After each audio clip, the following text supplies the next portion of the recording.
Yes, oh, right. Yep. Okay, I'm going to call the Common Council meeting to order. If we could all please stand for the Pledge of Allegiance.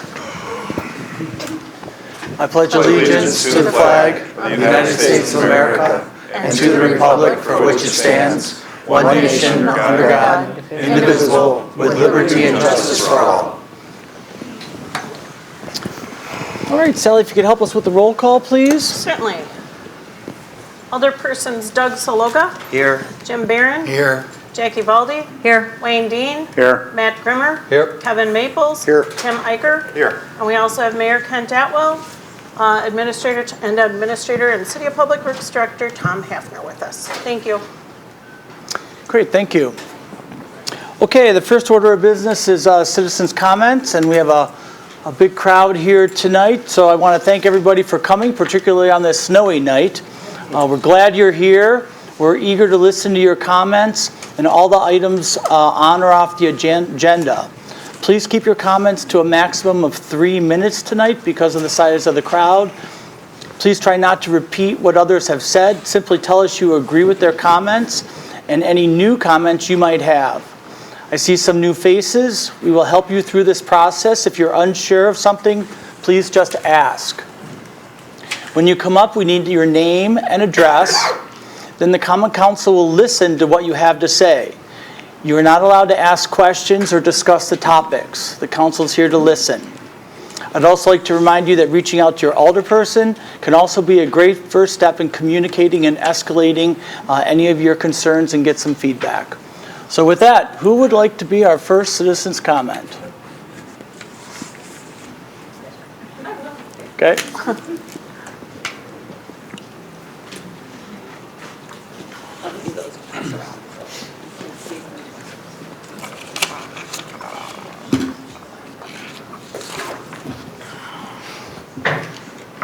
My name is Monique Henry. I live at 2804 Burries Road. We've been there for 20 years. Before that, we also lived across the street, around the corner, and 2 doors down, going back to 1992. On October 27th, Mayor Atwell reached out to me asking to meet to discuss ways to get people to come to the November Common Council meeting to voice their opinions on the proposed new path. We met the next day with 2 Nagawicka Road residents with impacted properties. Because I manage the Nagawicka East Shore Homeowners Association, a neighborhood group that includes people living between Oakwood Road and the Bark River, on November 1st, I was able to send an email to 97 email addresses representing 85 of the 130 occupied homes in the area. That's about 65% of the homes, a pretty solid number. I received a dozen responses, 2 with questions and the rest voicing strong support. I forwarded these to Mayor Atwell, but there is 1 new letter in the papers I'm passing around. We also posted the path and meeting information on the Neshoa public Facebook page, asking people to attend the meetings or send an email expressing their opinion, as it was crucial for the council to know the level of support. I'm saddened that people are questioning your decision to include the funding in next year's budget. I'm disappointed that misinformation and accusations that Mayor Atwell quietly slid this into the budget have been used to cast doubts on the project. Regardless of any notification, I don't believe a few residents should be able to block the city from using an easement to benefit the area, others in the area. When we bought 1910 Price Road in 1994, the realtor made sure to tell us that there was an easement along the street and the city might eventually use it. The bridge on Nagawicka Road over the Bark River had just been replaced, and people were excited that a sidewalk was included in the design because there was hope that eventually there would be a sidewalk added to the street. My son was hit by a car leaving a driveway on Sylvester Road. Having seen the damage to his bike and the bruises on his body after such a minor accident, I'm sure any contact with a car driving on Nagawicka Road would result in serious injuries or death. The fact that there was no safe way for kids to meet up with their friends is one of the few things I wish I could change for the children growing up here. My grandchildren are now the age my children were then. 3 of them live on Burries Road, and it is still unsafe to let them bike on Nagawicka. There is more traffic now, and while our neighbors are very good about moving over to pass people on the road, there are many more delivery, landscape, and other service vehicles whose drivers are not as careful.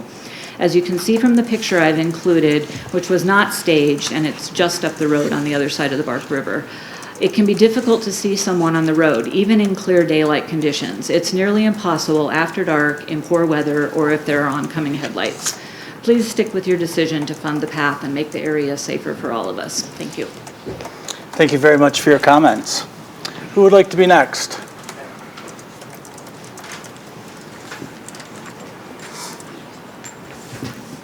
Hi, my name is Kate Hoffman. I live at 2757 Nagawicka Road. At the November Common Council meeting, residents spoke both in favor of the separated path on Nagawicka Road and against. The council then voted in favor of the path, which I consider a vote for safety in our community, so thank you.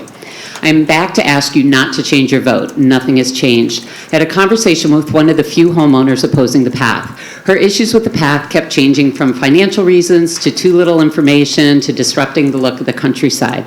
She said it was economically infeasible due to letting go of police officers to balance the budget. When I revealed that it was separate budgets, she changed her reasoning and said it would ruin the look of the countryside. I pointed out the existing path in front of Waterleaf and said it had been there for years and it doesn't take away from the country feel. I like to be in the country because it is a safe place and the path would allow for the country feel and safety together. So honestly, that's not the main concern here. I read the minutes from the last Public Works Committee meeting to educate myself on some new opinions that were brought up. There was a statement that by moving people off the road, it would increase the speed of the traffic. Seriously? There was another statement that the path isn't addressing the speed problem. I would suggest putting in speed bump crosswalks, and it would not only slow general traffic, but it would make people slow down for the crosswalk.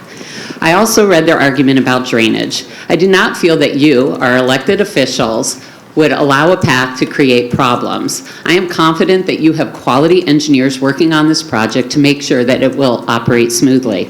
It is my understanding that these people agree that the path is beneficial. In fact, they believe in the path so much that they made an alternative plan on the other side of the street. Basically, safety is a concern for them as long as it doesn't involve their front yard.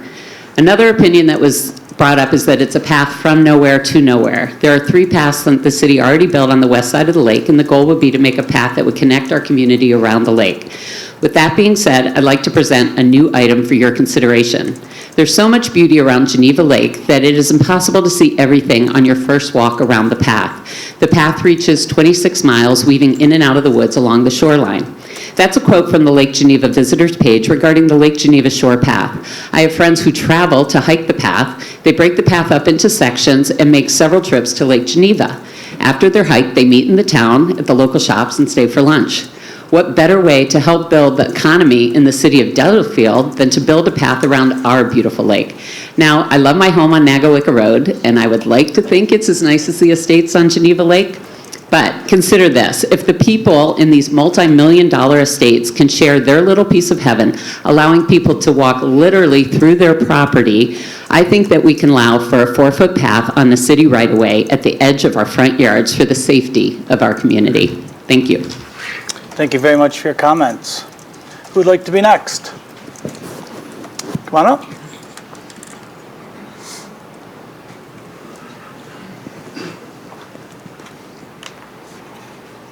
My name is Scott Krinke. I live at 2723 Breweries Road. My wife and I have lived in the city of Delafield for 28 years. I walk 2 miles every morning, and one of the routes I used to take was down Nagawicka Road, and about 2-3 years ago I ceased that route because it's dangerous. And by my estimation, Nagawicka Road is probably one of the more beautiful roads in Delafield, and maybe arguably even in Lake Country itself. And I think to be able to get access to that road for the walkers and runners and hikers would be important for the city residents, and to be able to access the city property that we would be using to have the ability to enjoy that nice countryside. So I would urge you to approve that pathway. Thank you very much. Who would like to be next? Come on up. Sandra and Marcus Belker, 2420 Nagawicka Road. I may go over my recommended 3 minutes, so my husband has graciously offered to give me his. Anybody who knows my husband, he likes to speak. So there is a misconception in the community that I'm against paths. I'm not against paths. We have small children. I see the value in a path network. What I am against is poorly led, non-transparent projects that tear apart the community values that are at the root of why so many of us live in this small rural city. Because poorly run projects like this one are not only bad financial investments, but they threaten to destroy our neighborhood communities. We already have a lake versus non-lake divide within the city, which I'm thinking about how to resolve.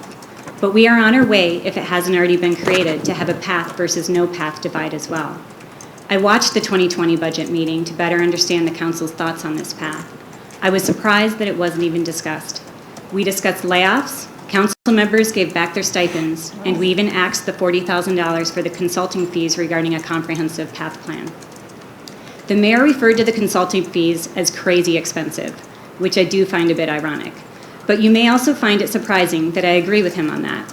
I haven't seen the RFP, but I suspect it consists of compiling a bunch of documents and work that has already been performed by the different committees and putting that into a pretty binder. Yes, we need to have a plan, and I'm betting we have a good starting point. But what we really need is a better implementation strategy. I have managed a lot of transformation projects, and the most natural response to change is fear.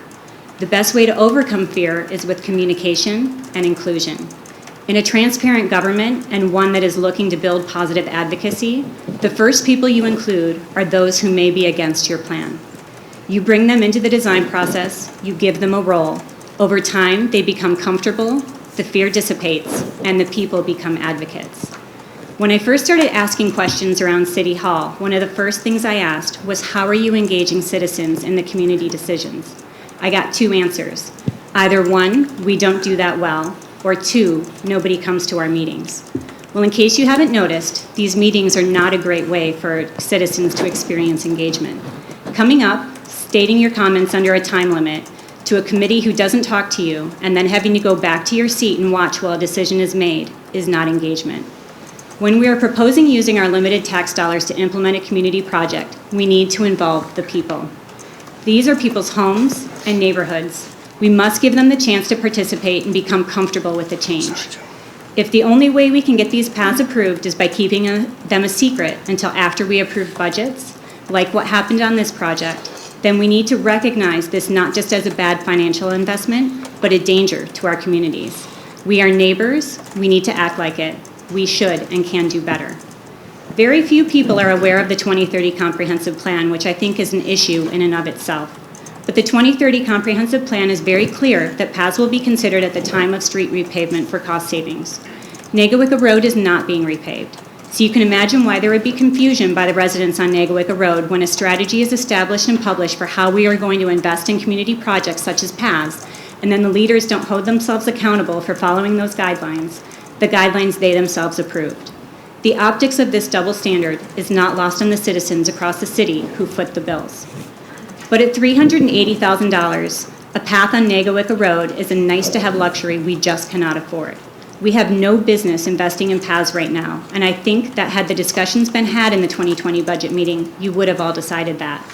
We have a chronic budget issue that will not improve if we keep financing non-essential, non-revenue generating capital projects. We act as if there is a difference between the operational and capital budgets, but whatever we spend on capital budget this year becomes a liability with interest in the years to come. Not to mention the maintenance expenses of adding more work to our already stretched Public Works Department. Keeping this path in the budget for 2020 is not fiscally responsible. After we get our budget shortages addressed, I will personally champion this path. My experience driving transformation changes in corporations across the globe directly translates to how you build and drive change in a city. True, there was a lot more money in the corporate world, but my priorities have changed. This is my home, and I will share my talents for the benefit of my neighbors and our children. I promise I will put together a citizen-led transformation team to develop and gain support for a connected network of paths across the city. If elected mayor, it would be part of my job. But I will volunteer to do this regardless of the election results because right now it is not happening. My neighbors will be involved because they trust me and they know that I will share design ideas, collect feedback, and take the time to make sure we do these projects right. Driving transformation and change requires time, the engagement of many, and the trust in leadership. We need to put this project on hold so that we can do it right. Together, we will not just build paths, but a stronger community in the process. Thank you. Great, thank you for your comments. Who'd like to be next?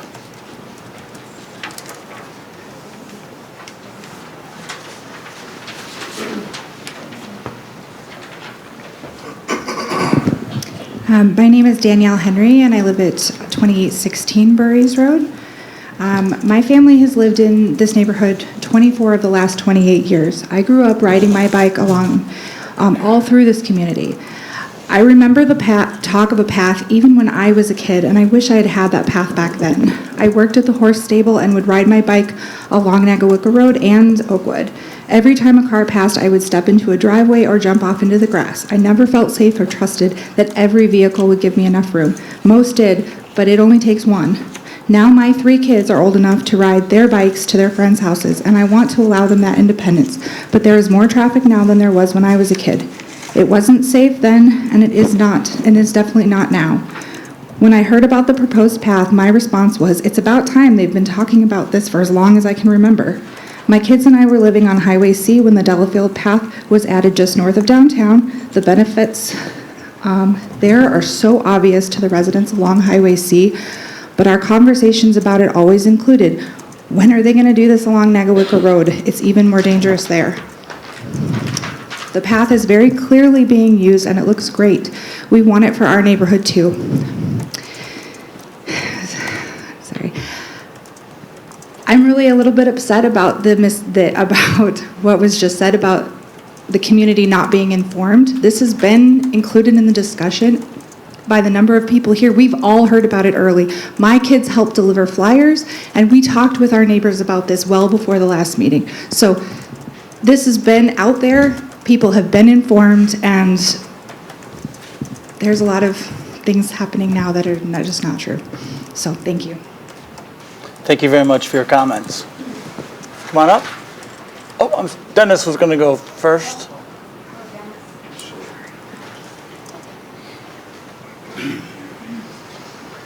Dennis Matuson, 2222 Price Road. I've got a few things here to bring up. Well, the first one I want to mention, because it was just previously said by a couple people that everybody was informed of this project. Well, I've lived on the corner of Price and Nagawicka for 31 years, and this is the 3rd project now that's within the vicinity of the mayor and the mayor's neighbors. Now, a lot of the mayor's neighbors like to see this path, which is great because it's not in their yard. In my past life, we used to call them NIMBYs, not in my backyard. But anyway, my biggest complaint is the fact that the city rammed this down our throat. Now, this is the 3rd project in the vicinity of the mayor and his friends that belong to the homeowners association. Now, when Ms. Henry had mentioned that she sent a large number of notices, emails and that, well, I've known Monique and Doug for years and years and years. I have not received a letter, an email, anything of the sort. It's possible that she sent these to all the people in her homeowners association, because everybody I talked to along Nagawicka Road, they haven't heard about this. Now, this is the 3rd project in the vicinity of the mayor's neighborhood. The first one was, and I heard this from a neighbor who was, I guess I would call him a past friend of mine, who lives just a few doors down from the mayor, that we wanted to turn Price Road into a boulevard with a median. I'm thinking, you could land a 747 on Price Road at the time, but they put in this median, and they never informed me at all. Now, there's 3 property owners on Price Road, and my neighbor, who belongs to the association, probably knew about it. I didn't know about it. I read it in the newspaper, and one of the people that I was talking to said, well, the reason why we want this in there, quote, and I'll swear on my dad's grave, that they wanted this median in place to make our neighborhood and our properties look better. Dennis, you're gonna have to wrap it up. Okay, well, this is the third project. The median, the Price Road side path, and the Nagawicka side path.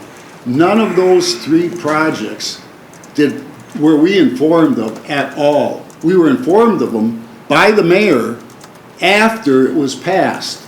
Now, I don't know who's getting these notices and notifications, but I know a whole lot of people that, that didn't know anything about this. All right, thank you, Dennis. Thank you. All right, who'd like to be next? Come on up. Good evening, I'm Cindy Thomas, 2610 Nagawicka Road. I'm speaking this evening in support of the Public Works Committee's recommendation to delay the Nagawicka Road Path project and remove it from the city's budget this year. I agree the consideration for the proposed Nagawicka Road separated pedestrian path should wait until the approved comprehensive pedestrian and bicycle accommodation plan and all required studies are completed. All of the options and information needs to be assessed and considered, including having public meetings where constructive discussions and collaborative solutions can be achieved. There is no urgency for this non-essential plan for this separated path and excessive expenditure of over $380,000 to be funded and completed at this time. The comprehensive pedestrian and bicycle accommodation plan is needed first. In review of the city's comprehensive plan, Chapter 8, page 213, Section 3, Bicycle and Pedestrian Facilities and Services, it refers to the map 8-2, City Trails, and identifies the Lake Circle route, stating that it is a mapped route that circles Lake Nagawicka, specifically stating that it is not a separated trail, but rather is a route following street right-of-ways. Also, the city comprehensive plan identified in Section 2, Bicycle and Pedestrian Facilities, it recommends that as the surface arterial street system is resurfaced or reconstructed, the provision of accommodation for bicycle and pedestrian travel be implemented, if feasible, through bicycle lanes, widened outside travel lanes, and paved shoulders or separated paths. The city comprehensive plan further identifies that the city of Delafield agrees with the SEWRPC's recommendation for new development, but not existing neighborhoods. The provision of travel through paths should be provided by new development. In existing neighborhoods, the accommodation of bike pedestrian travel should be done at the time of resurfacing and reconstruction. The proposed path on this section of Nagawicka Road was paved in 2008. At that time, extensive consideration was made, the necessary studies were done, all forms of paths were considered, and the city's decision was that no bike pedestrian travel accommodations were warranted nor recommended. The only paths that should be considered at this time per our city comprehensive plan are those where resurfacing or reconstruction is occurring, such as the Mission Road section. It is the only appropriate section that should be considered for travel provision improvements at this time, per that plan. Right. So I'm not against a plan. I'm very much for the plan and would welcome some information and collaborative. And I'm a resident there, and I was not notified. All right, thank you very much. Who'd like to be next? Come on up.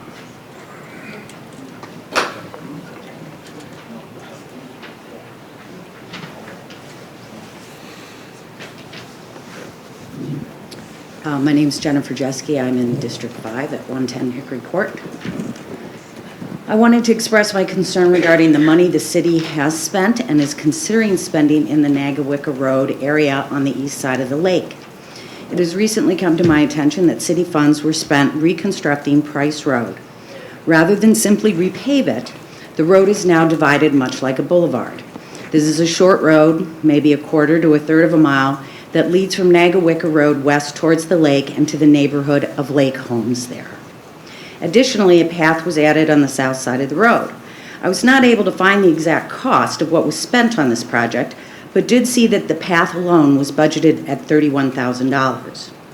The boulevard-type roadway and path now require additional city funds for ongoing upkeep. This project does not seem to me to be money well spent. The limited traffic on this road is certainly not an entrance point for our city for visitors, so I'm left wondering why this justified this type of reconstruction. Perhaps the city would like to spend some money beautifying the entrance to my neighborhood. Additionally, I am unclear of the details on this, but I believe the city also spent some funds on some type of break wall on the northeast portion of the lake. Again, I'm unsure, but it is my understanding this was really to the benefit of the lake property owners there. I would appreciate more information on this, as again, the details are difficult to locate in the city records. Now the city and our mayor seem to be supporting spending more money in Mr. Atwell's neighborhood to extend a path to nowhere to the tune of $380,000. A path that would likely be constructed for that could likely be constructed for a much lesser amount if they built it on the other side of the road where the culverts did not have to be reconstructed. However, more to the point is that before any path construction takes place, it would be more appropriate to have some type of long-range plan for all the city paths as opposed to this piecemeal approach.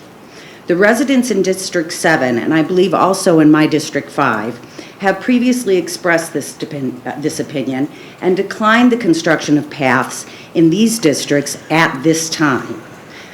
The paths along the Oakland and Mission would have helped safety for the kids and the adults and residents living there, but at this time, those paths would not connect anything to anything. You're going to need to wrap it up, please. Yep, will do. Sorry, lost my place. So I believe there was some discussion by the city to have a master plan done, but I believe that the city management balked at paying the approximate $40,000 for this plan. Well, the cost of that quarter-mile path along Price Road would have just about covered the master plan. More importantly, or most importantly, I'm concerned that the money is being used for capital budget items such as these, and that the city is taking on more debt requiring money to be borrowed for operational expenses. Great, thank you very much. Who'd like to be next? Come on up. Oh, I'm sorry, I pointed to the gentleman behind you. We'll have you go after him.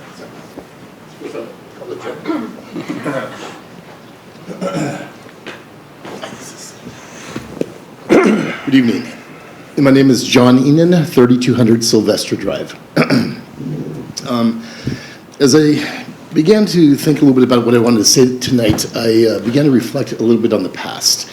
I've lived on Sylvester Drive for over 20 years. We raised 3 boys there, all of whom went to Lake Country School, and all of whom have friends between our house and Lake Country School that live on Nagawicca Road. I began to reflect on the very first rule that my wife and I gave my kids, which was you never walk or ride your bike on Nagawicca Road. I began to reflect on the numerous times I've had to either stand in a drainage ditch or in someone's driveway when I've been either walking or taking a jog along that road. I reflected back on the number of times I've had to look over my back as I've been riding my bike on Nagawicca Road as it relates to oncoming traffic. But what I realized is the decision you guys need to make tonight is not based upon the past. The decision you need to make tonight is going to be based upon the present and the future. Since the development of Waterleaf, we have more young families than in our neighborhood than we ever have had in the past, ever. We have more young children, sons and daughters. We have more young moms and dads. And we still have elderly people taking daily walks in our neighborhood along the stretch of path that is in question this evening. While I am also from the corporate world, and I know there's a fiscal responsibility that you have to take into consideration, in my opinion, there's one thing and one thing only when you make your decision this evening that you should take into consideration. And that is the safety of the individuals I just mentioned, the safety of our children, the safety of their brothers and sisters, the safety of our neighbors, the safety of their parents. we need to make this change now. I feel very fortunate that a horrific accident has not yet happened on that stretch of the road. And in my opinion, it would be appalling and life-changing if we did not pass this evening, an accident did happen and someone lost their life. The decision you guys need to make tonight should be based upon the safety of the residents in that area and or anyone that utilizes that road. It is just a matter of time before it happens. So I ask you, I implore you to please make the right decision this evening and do it based upon the safety of the residents that live there. Thank you very much. Thank you very much. Who'd like to, just come on up. My name is Ruth Matuson. I also live at 2222 Price Road. I guess I'm very concerned about the safety. I have 4 grandkids that now I use that little path for on Price Road. But the path on Price Road was not necessary until the boulevard was built. And once the boulevard was built, there was only one path for one car. And the cars that still speed up from the lake continue to do so, whether there's a path there or not. The second thing I'm concerned about is that the communication and the support from members here. I reached out to both the mayor and the rest of the aldermen when I found out by surprise that this path was going through, and I heard back from aldermen that weren't even involved in the decision-making for that district. I never heard back from the mayor. I never heard back from our personal aldermen, and that is the most concerning and disappointing thing, that there's no open communication about the projects. I also want to support previous speakers who spoke to the fiscal responsibility and the study of the entire path system before it's built. And as far as the maintenance and upkeep, I maintain and upkeep that corner of Nagawicka and Price Road for 29 years. I cut the grass. I stopped because it was destroying my lawnmower. I would also like to say that once the path was built, I saw gators, I saw easy-goes, and I saw golf carts now speeding up and down that path. It's illegal, and it compromises the use of the path and the safety. And also, there's a lot more garbage I have to pick up and dog waste. So you have to consider both what's happening, the safety, and the feasibility of this path before putting it in. Thank you, Alderman Valdi, for getting back to me. She was one of the only people that got back to me. So again, we have transparent government. I don't think so all the time. Thank you. Thank you very much. Come on up.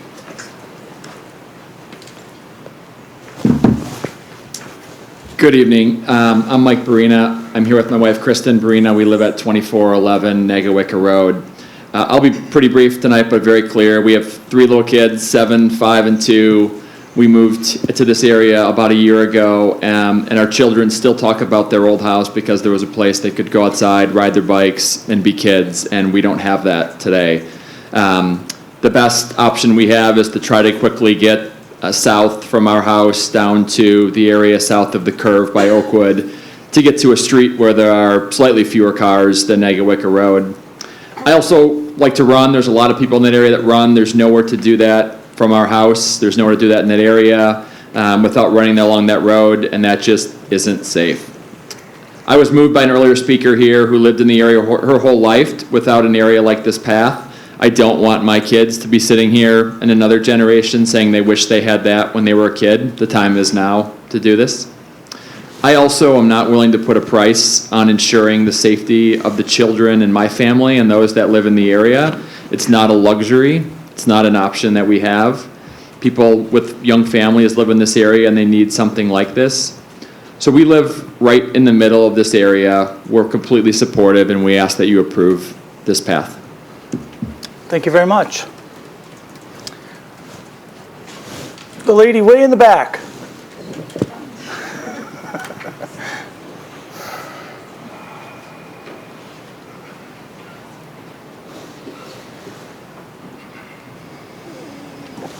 Hi, I'm Tracy Hebner. I live at 2711 Ridley Road, and I've lived in our current residence for about 25 years. And my sons are 26 and 21, and we've been hearing about this path through many, many years when my boys were growing up. And the time to move forward with this path is now. And I also am a runner, a biker, a dog walker, and a driver on that road. And I have had many instances where I felt unsafe, where a car has zipped by me and I've had to jump off the road and avoid a car coming close to me. And then I've also driven on the road where there's walkers and bikers and usually there aren't young children because it's not safe, but there's people on the road that you just don't see them. It's not safe. And the time to move forward with this path is now. And I agree with the comments that, yes, we need to be fiscally responsible, but it is a matter of time before somebody gets hurt on this road. There's just too much traffic and too many people on there. And I fully support your this path moving forward and the people here that are in support of it. Great, thank you very much. You'd like to be next? This gentleman up here is going to go first. Yep, you.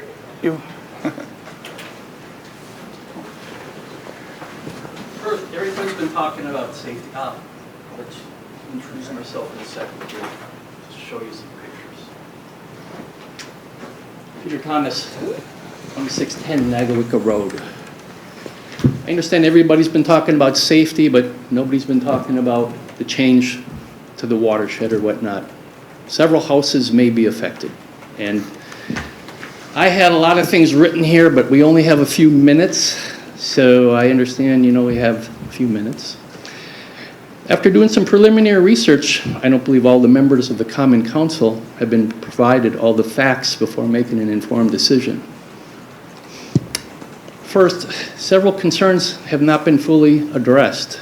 We were only given a few minutes to express our concerns once we learned of this project, or after we had to listen on plans for the project which we were not able to correct or have any questions answered until the following meeting. This is not a very efficient nor collaborative method of communications unless that is intentional. I think it would be beneficial to have open dialogue to address questions related to possible resident water damage, which hasn't been addressed this evening. We've had a few impromptu decisions, but nothing to disseminate to all. In summary, there has been poor communication, again, possibly on purpose. We have heard from the Public Works Committee that the proposed plan may be undersized. I'm wondering what your thoughts would be about that process. What if there might be a possibility that your home could be affected by a city project? Second, I was wondering why common courtesy was not considered when it came to contacting the affected residents. I've heard this evening that many people were informed. I can attest that everybody up and down our street, Roger, Peggy, we have heard nothing. We heard it secondhand. So why were none of the impacted residents informed? Did anyone ever consider we have valid concerns or possibly good ideas? It seems to me and others that this was the plan. Especially there seems to be some deception when the mayor indicated he contacted all affected residents when he did not. Nor did our alderman contact any of the residents that were directly impacted. I'm hoping you consider our concerns. Thank you. Great, thank you very much for your comments. Come on up.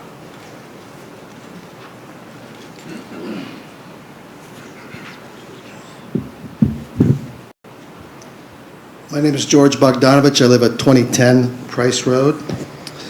I've lived here since 1997, my family and I. Lots of changes have happened over the last 23 years. There's much more pedestrian and vehicular traffic on Nagawicka Road with all the new houses that have been built in the last 23 years, specifically Waterleaf. We've heard about baby strollers. We've heard about walkers, joggers, people walking their dogs. It's dangerous walking on Nagawicka Road. It's even more dangerous in the winter months where people have to climb on snowbanks to escape and avoid cars. Price Road put a walking path in 2 years ago, marked improvement, and we were fully informed all along the way. So I'm not sure how some people are informed and some aren't. Without a walking path on Nagawica Road, along with the massive increase in traffic, it's inevitable someone is going to get hit and badly injured.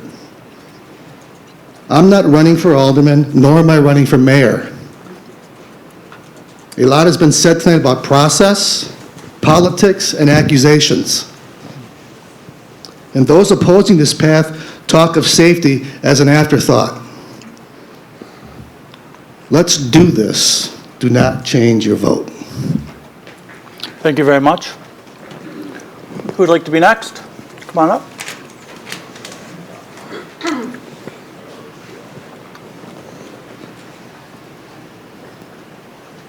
Hi, my name is Peggy Rittenhouse, 2520 Nagawica Road. I did have something written down, but sitting here listening to all the comments, I'm probably the newest person on Nagawica Road. We bought last year, moved in April. Cindy, we met Cindy and Tom, our realtor. Nobody mentioned anything was going to be changed or dug up when we bought our house. And I reached out and joined the Homeowners Association. And since this conversation, it was brought up that several people were knocking on doors. You were supposed to have knocked at our door to inform us. We've never gotten an email. We've never gotten a letter in the mail. We've never been approached by a knock on the door by an alderman or the mayor. Everybody brings up safety, but my comment is, this program for the 2030 program was designated, from what we read, as a bicycle path. I would like confirmation, is it a bicycle path or a pedestrian path? I'm all in favor of safety. I agree with everyone out here. That road is horrendous. But you cannot mix a bicycle path and a pedestrian path together. That alone is a huge safety problem. The other thing is, why would we spend $380,000 ripping up a small section of a road and digging up the one side of the road where we have to have all new culverts and subjected to water damage that could happen, instead of widening the road?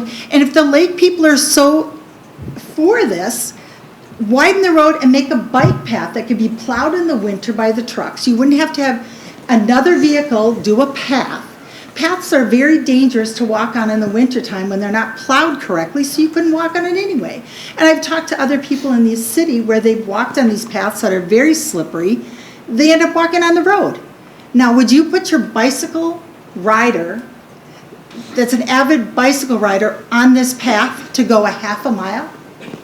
No, a bicyclist that rides on the road would never cross over the road to go on a bike path a half a mile and then cross over. If you did a bike path on one side of the road, like the lakeside, that makes more sense. And that's my comment. But I am for safety, because believe me, living on that road has been a shock. But I don't think spending $380,000 digging up culverts is the answer. Thank you. Good, thank you for your comments. Who'd like to be next? Come on up.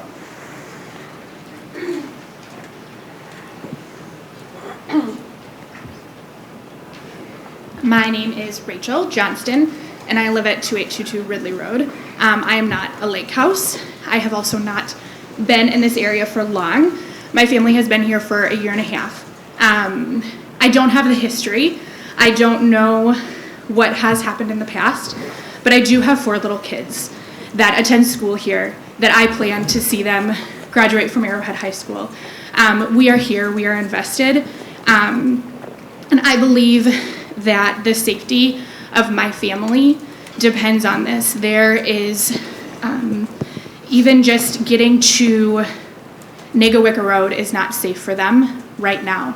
I think that there is a decision that has to be made, and you can make a fear-based decision or you can make a bravery-based decision. And I think that there's a lot to be learned from comments that have been made tonight. It sounds like people like myself can choose to be more engaged and can choose to learn more of what's happening. And it also sounds like there are some communication things that can be fixed on our leadership's end as well. And I think all of those things are really helpful and can really move our city forward. But I think right now, this present decision that has been discussed tonight is one that needs to happen. And people have said it before, and I keep thinking a life lost due to this decision not moving forward would be an absolute tragedy.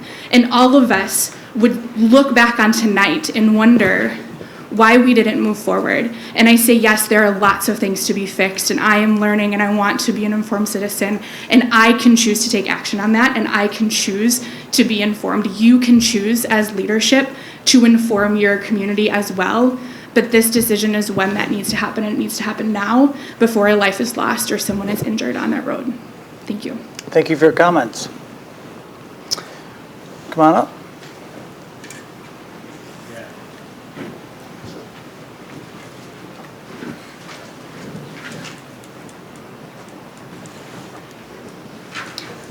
My name is John Mackay, 2010A Price Road.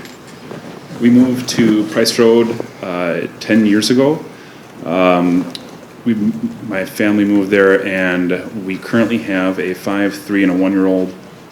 One of the biggest concerns for me as a father is that my children will be safe as they are out there on the roads, because on Negawicka, that's the only option.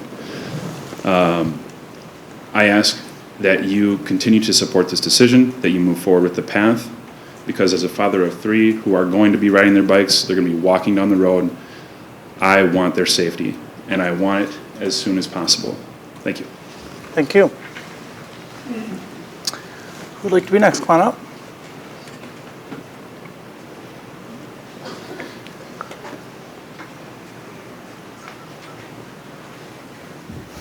Chuck and Laura Moranchuk, 2609 Horseshoe Bend. We've lived in Delafield for 40 years. Bought our first house in 1980. It was up on the north end of Nagawicka Road, just next to ULS's property. We raised 3 kids in that house on that blind curve without incident. We implore this body to take the recommendation of the Public Works Committee and postpone, not kill, just postpone this project. And based on finances especially, because what I've been hearing is the way this is going to be handled financially is not replace some of the people in the clerk's office that are leaving this summer, so through attrition, and then possible layoffs of either police or DPW workers. When we moved in here in 1980, I joined the fire department. I was a firefighter EMT, and in 1987, I joined the police department here. I retired in 2012 from the Delafield Police Department. In all the years that we lived on Nagawicka Road, and that I served as a first responder, I can only recall one incident of a car pedestrian accident on that road. I wrote it. It was a fatality, and it was up on the north end near University Lake School, where Lake Country School is now. It was a Vedelson farm. It was completely dark up there, and it was the pedestrian that was walking in the road, got struck by a car. What's that? Wearing black. Yeah, wearing black. I agree this path is probably a good idea. It's just not a good idea right now until the city can get the finances in order and not put it on the backs of city employees. You want to add anything? The other thing that I want to say is that I also grew up on Nagawicka Road, closer to Seven Seas. I didn't grow up there, but I was a teenager when we moved there, and I would ride my bike on Nagawicka, Vedelson, all this Oakwood Road, Horseshoe Bend, all of those roads. I never feared for my life. I didn't dodge into ditches when a car went by. I was a responsible bike person. I was just taking care of myself. So I'm not opposed to the path. I think we need a path, but then where does it stop? We need a path on Oakwood Road. Have you ever walked that road?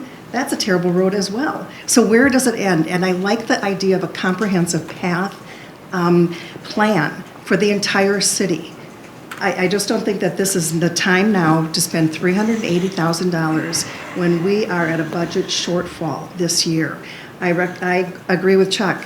Postpone it, don't kill it, but do some more work. I would like to know isn't there like a cost analysis, benefit cost analysis cost-benefit analysis to be done. Was there? That should be seen. I'd like to see what that looks like. So I'm not opposed, just not now. And I think some of the comments that people are making about their children on Negawicka Road, we had 3 young children on the blind corner on Negawicka Road. We had rules. We were responsible parents. We told them, this is as far in our yard that you can go. And when we were going to ride our bikes, we'll ride together or we'll go to the park. So we moved here knowing that that was a dangerous, and it was a rural road. When people move to Delafield, you move to the country, and this is what you get. But I agree, the path needs to be made, just not now, until a comprehensive plan can be discussed and open communication can happen. Yeah, and certainly not on the backs of city employees. Yeah, not on the backs of our hardworking city employees. Great, thank you very much for your comments.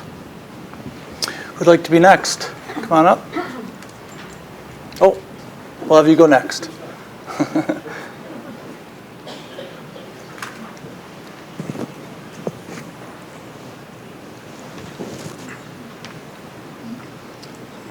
Mike Hausman, 3135 Sylvester Drive, and Chair of the Lake Welfare Committee.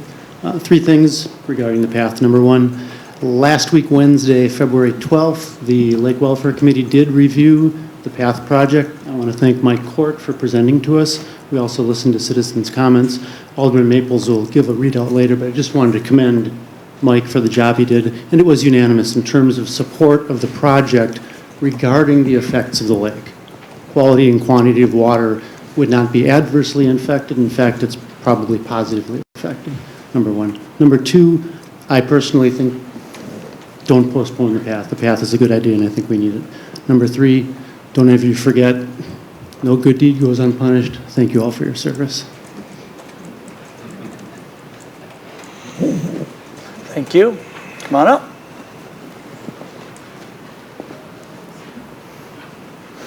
Roger Bradberg, 2720 Negawicka Road. Been a resident here for almost 30 years. I'll apologize ahead of time. I had prepared approximately 5 minutes. I'd like to finish. Thank you. You're going to get 3 minutes. Pardon me? You're going to get 3 minutes. I prepared 5. We've had 5-minute open comments since I started coming. Go ahead. Council members, thank you for hearing me this evening. What brings me here again is the Negawicka Path Project. In 2006 and 2007, a proposal was submitted for a separate path along the east side of Negawicka Road. An informational was being held at the Oakwood Church prior to the proposal being voted on by the Common Council.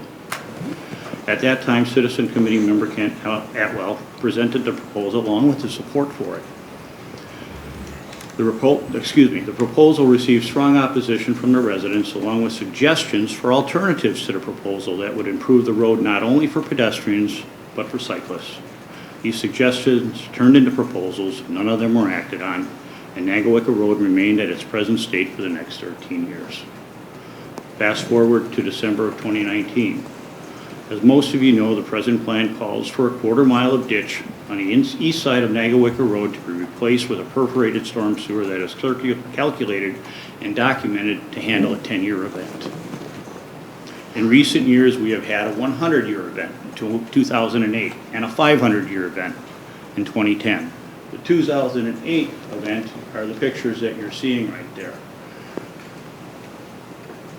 During these events, we had large amounts of water flowing down our drainage systems. In addition, we had streams, flash floods, a runoff water flowing from the east through our properties and into the ditch at various locations. They're there. These occurrences are not limited to only these 2 events, but they are pretty common when rainfall approaches 2 inches. Our concerns grew as we realized the system proposed would not handle the recent events. Specifically, where will the water pool and eventually run when this system reaches capacity? The answer, it will pool on our property and run down Negawicka Road once the water breaches the path. Something I haven't seen in the 30 years I've lived here. We have underground electric, and I have 3 above-ground junction boxes on the edge of the property. Will flooding of these boxes affect the electricity to our residences? There are other points of concern regarding this project. The performance and cost of maintenance. The existing path between Price Road and Sylvester Lane, as well as Sylvester Lane and Negawicka Road, hadn't been cleared of snow until the 3rd week of January. A path full of snow is no path. Once the paths have been cleared, blowing snow and ice form, making the paths extremely slippery. Because of this, many times I'll choose to stay on the road before I venture onto the existing path. Without proper maintenance, pedestrians will risk slips and falls, leading to injuries. All right, I need you to wrap it up. Your 3 minutes is The present plan calls for 3 crosswalks on Nagawicka Road. 2 of them are near curves or corners, potentially putting pedestrians at risk. Cyclists.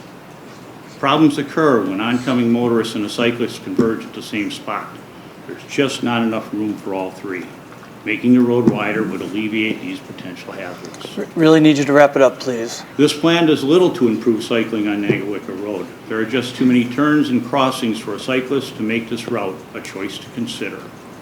These concerns could have been addressed if we were allowed a public hearing on this project. When city staff made inquiries about public informational meetings, the decision was made to put the plan in the budget and only hold a public informational meeting if it was approved by the Common Council. All right, everyone This else here is decision living by the 3 minutes. I was really made need you by to the do mayor. that. It has been reported that this project was implemented by the staff from the direction of the mayor. They were specifically directed to include it in the budget as a 6-foot separated path by the mayor. In providing justification for the project, the mayor was reported stating that he went door to door making people aware of the project and that everyone he spoke with was in favor of the project. All He never right, you're spoke with me disrespecting the or any council of and the my rest of the neighbors citizens. I that need are you to wrap it directly up. impacted by this project. Why? Why would the mayor find it important enough to go door to door, but not go doors of the directly affected residents? Selective transparency is not transparency. It's misleading and it's deceptive. Thank you very much for your comments. Who would like to be next? Come on up. What if I told you there were suggestions that would improve cycling and provide better maintenance at a negligible cost? Sir, I'm going to need you to stop. The next And citizen's remove ready to all speak. potentially hazardous crosswalks and keep the existing drainage system and save taxpayers $100,000. There are. Shouldn't the council members have the opportunity to evaluate these suggestions? Sometimes separated paths forced into existing infrastructure aren't the best choice for all the parties that have vested interests.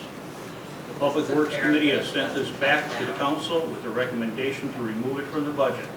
They have concerns using terms like exacerbated flooding. By voting to remove the Nagawicka Path project, you're just hitting a reset button.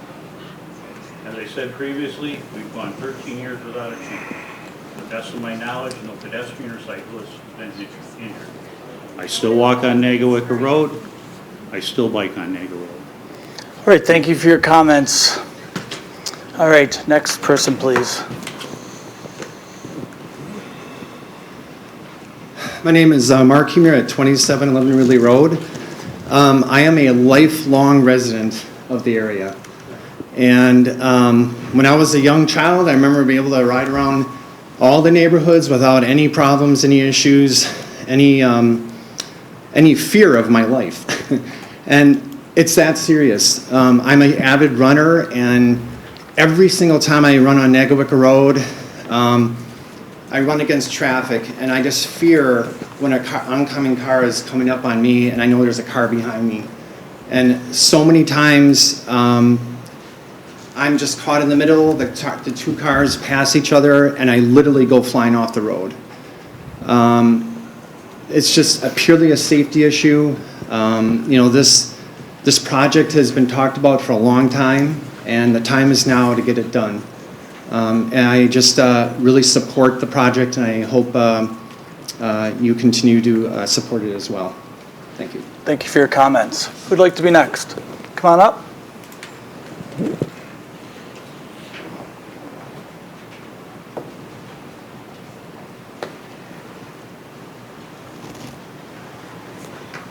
Good evening, and thank you for the forum. My name is Dan Dermick. I'm at 3000 Nagawicka Road, and I'm speaking tonight in strong favor of this plan. In 2006, 2007, the people sitting in your chairs had the opportunity to go forward with this plan. And apparently, I'm not sure of the details, I had moved here 6 years ago, it was tabled, it was suspended, it was postponed. And here we are in 2020, 12 years later, having the same arguments with the danger increased. We didn't text in 2006 and 2007. People riding up and down Nagawicka Road were not looking at their phones. I'm an avid biker. I'm on that road all summer, every day. My home office looks out onto the separated path on Waterleaf, or from Waterleaf on Nagawicka Road at 3000. The peace of mind I feel watching my neighbors walking their dogs, dozens, 20, scores, every day, and my dog lets me know they're going, is wonderful. And I think that having that same level of safety and security for children, dog walkers, people with baby carriages along Nagawicka Road would be a benefit. In addition, the beginning of the trail at Oakwood and the end of the trail at the Bark River Bridge will be a catalyst for future development. We will continue this trail on and meet the 2030 trail plan that's going forward. Do it. Let's get this thing started and then use it as a catalyst going forward to build the trail going on the northern section of Nagawicka Road and down Oakwood. I appreciate your time. Thank you for your comments. Who would like to be next? Come on up.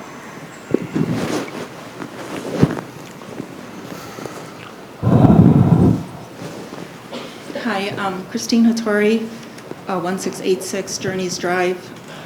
I live on the north end of Nagawicka, and I live right by Lake Country School. I have neighbors who we live less than a quarter mile away, and they have to drive their children to school. I would love to see that path go all the way north.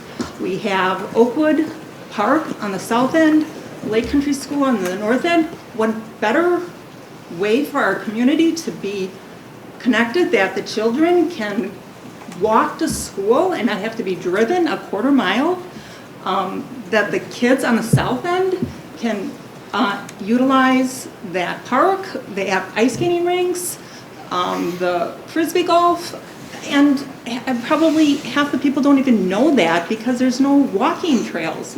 So I am in favor of this portion of happening so that you guys can go north and get that done too. Thank you. Thank you for your comments. Come on up.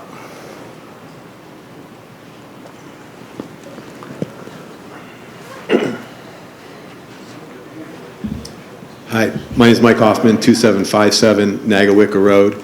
I just want to say thanks for moving ahead on this. You know, I hate cliches, but the one that comes to mind here is don't let perfect be the enemy of good. We've got to start moving forward. There's going to be more people living on this road. If people think this is country, I know it's called lake country, but when I look down the houses that are on that road, they're not country houses anymore. They may have been at one time, as we said, but it's just going to get worse. It's going to be more people, more congestion. We've just got to keep making improvements, and we have to start one step at a time. I run a lot. I run all the way around the lake. I love going on the west side and running into Delafield on the sidewalk. I love running down the bike path on the south end. I love to have a sidewalk just all the way along Nagawicka.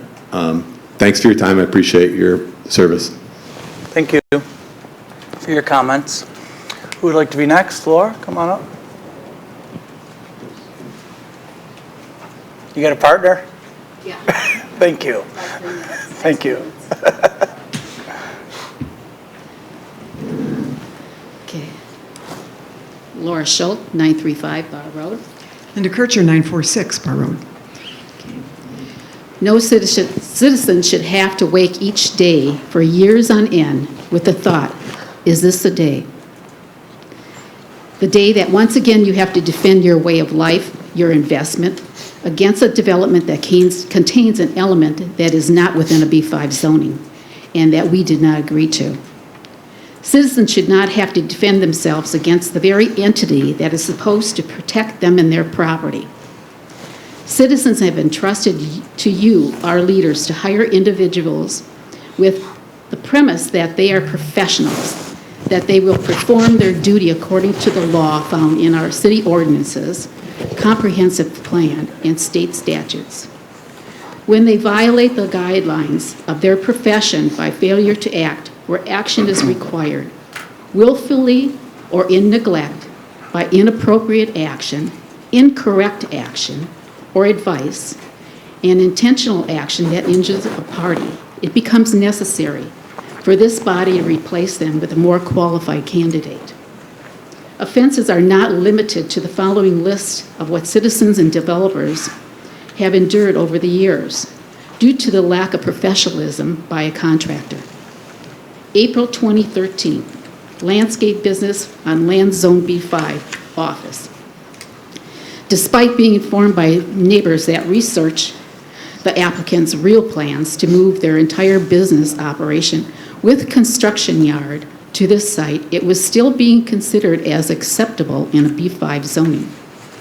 A fleet of pickup trucks, dump trucks, skid loaders, backhoes, flatbed trailers, enclosed trailers, repair shop, plows, miscellaneous equipment, stockpiles of mulch, salt, stone, and other supplies.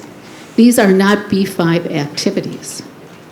Why did it take a petition, a letter from an attorney, and pictures of the applicant's business to get the city to finally listen and step back?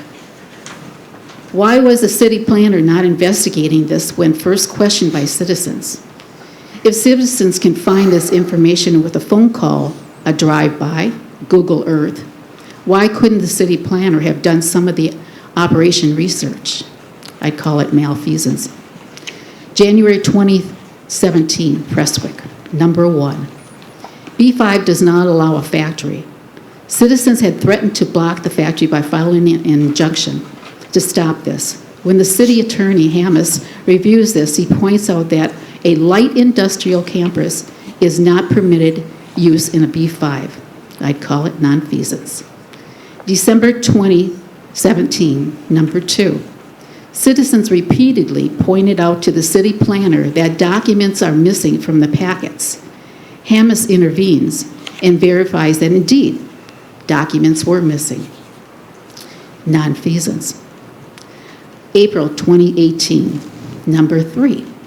Changing A1 parcel to B5. Once again, citizens sought information from Mr. Schelling at SewerPAC and were informed that the city planner did not perform his job according to the proper procedural process. Mr. Schelling calls the city planner to inform him of the correct process. Misfeasance. June 2019, Hendrick Development. 6 questionable special exceptions illegally approved. And you cannot do this many special exceptions for one development. These 6 special exceptions have gone unused, and at this point, they have not been recalled, as they have not been left, they are left hanging out there. They have yet to be called and voided. Nonfeasance. January 2020, public hearing for the zoning text amendment that discussed to allow hotels as a permitted use in B5. This item had not been discussed at the previous Plan Commission meeting for the next month agenda. Citizens were not informed that this was going to be on the agenda. When I questioned this, I was told that the only existing conditional uses required the Plan Commission to schedule a public hearing. Everything else did not. I made the argument that a text amendment is a monumental event. It should not be handled in this way. Citizens had not been informed of a possible change in the zoning in their neighborhood.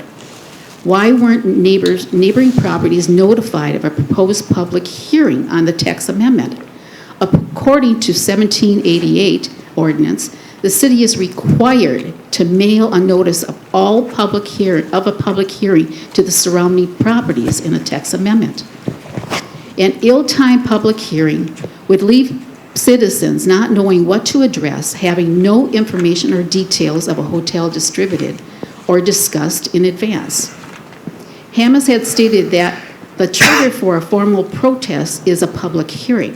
Why then, when the citizens tried to exercise this right by filing a formal protest, did the city planner try to block them? The question was asked, why change now?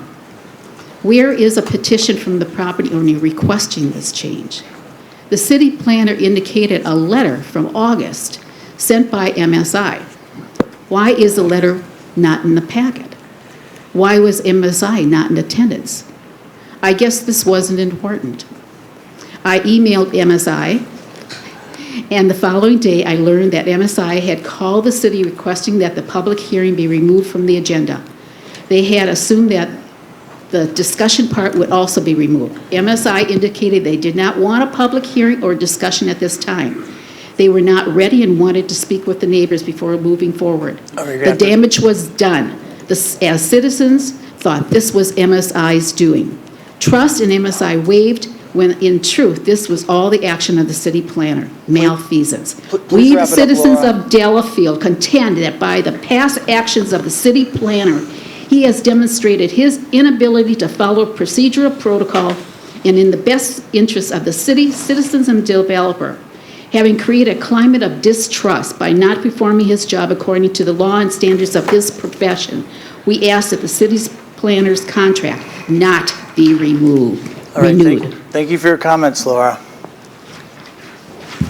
Who'd like to be next? Come on up.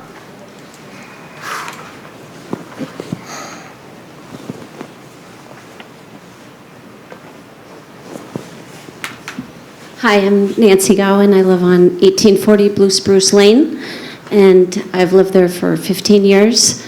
I'm definitely in favor of the path. I'm a runner. There's numerous times over the last 15 years that I've had to jump off the road. It's scary, especially around the curves. Cars coming at you cannot see you. I have 2 kids now. They're older, no longer able to ride their bikes. I mean, they drive and they're gone. But on behalf of all the younger families that are here with the young kids, I am fully supportive of their safety, and I think we should move forward with the plan. Thank you for your comments. Thank you. Who'd like to be next? Come on up.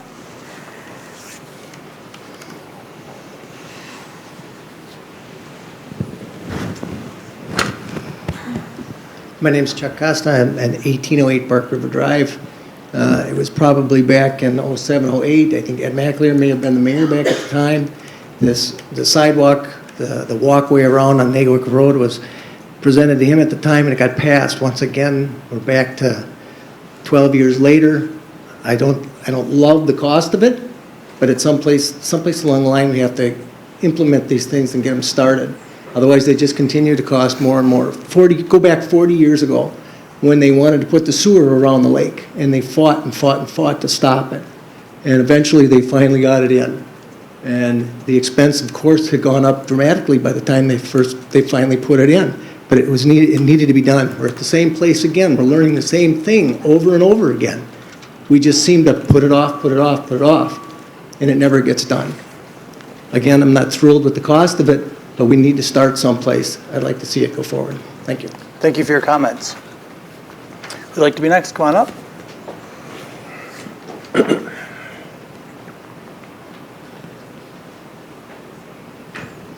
Hi, my name is Judy Garash. I'm at 2711 Zastro Road. I want to speak on behalf of the walkway path. I've been an avid walker in the neighborhood for 34 years.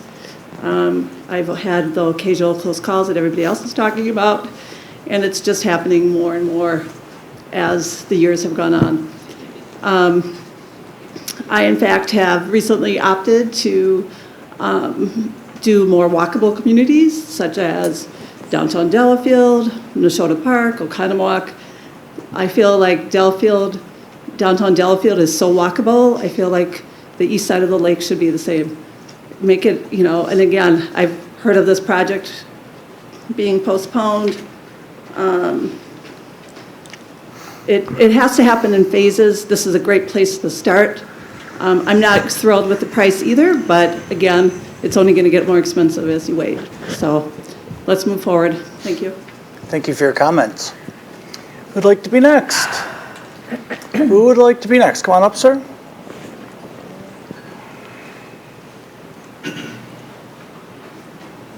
I'll change this up a little bit as well. Jack Melvin, 1738 River Lakes Road in Oconomowoc.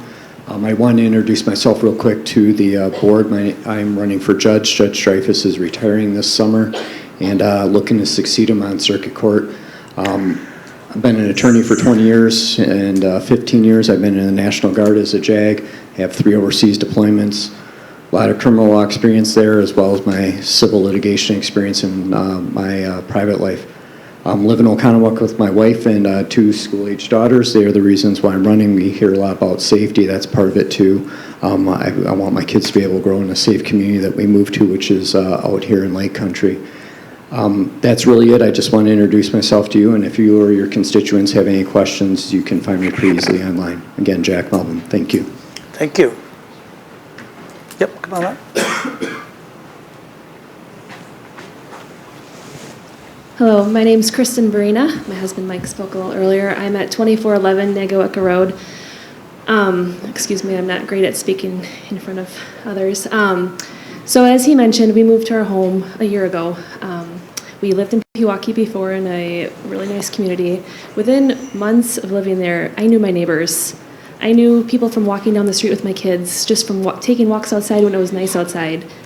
I hardly know any of my neighbors. I know maybe the person on each side of our house and a little bit 2 houses down from me, and a few neighbors that my next door neighbors had introduced me to that live down the street. Honestly, I don't feel a sense of community in my home. I don't know my neighbors. If my kids are outside playing, the neighbors don't know my kids. I mean, on top of the safety issue, which is the most important thing for us, I don't feel a sense of community, and I want to love the city of Delafield. I want to love our community, but I don't have any community right now. I don't feel safe. If I'm outside with my kids, I don't know my neighbors. They don't know my kids. They don't know me. If we had an opportunity to walk, I mean, I don't know anyone on the east side of the street of Nagawicka, none, because I don't feel safe walking outside on the roads with my children, and so therefore I'm not outside meeting my neighbors. And I feel like this path could actually create a nice sense of community for everybody walking this path. I would like to know my neighbors. I'd like to know these people in this room other than in this type of forum. I mean, I see people in the halls at school at Lake Country, and I don't even realize that they're my neighbors. So on top of the safety issue, as I mentioned, I mean, this would be a great thing for the city of Delafield to enhance our community feel. I would love to love this city. I would love to know my neighbors, and I don't, in the current state, until maybe my kids are older, even myself, I don't feel comfortable on that road. I would like to know my neighbors. I would like to know these people in this room in a friendly setting, when they're passing me on the streets, when they're walking their dogs, when they're just enjoying the weather. So please keep that in mind as well when you're evaluating your decision. Thank you very much. Thank you for your comments. Who'd like to be next? Come on up. Mr. Wisher, you want to go?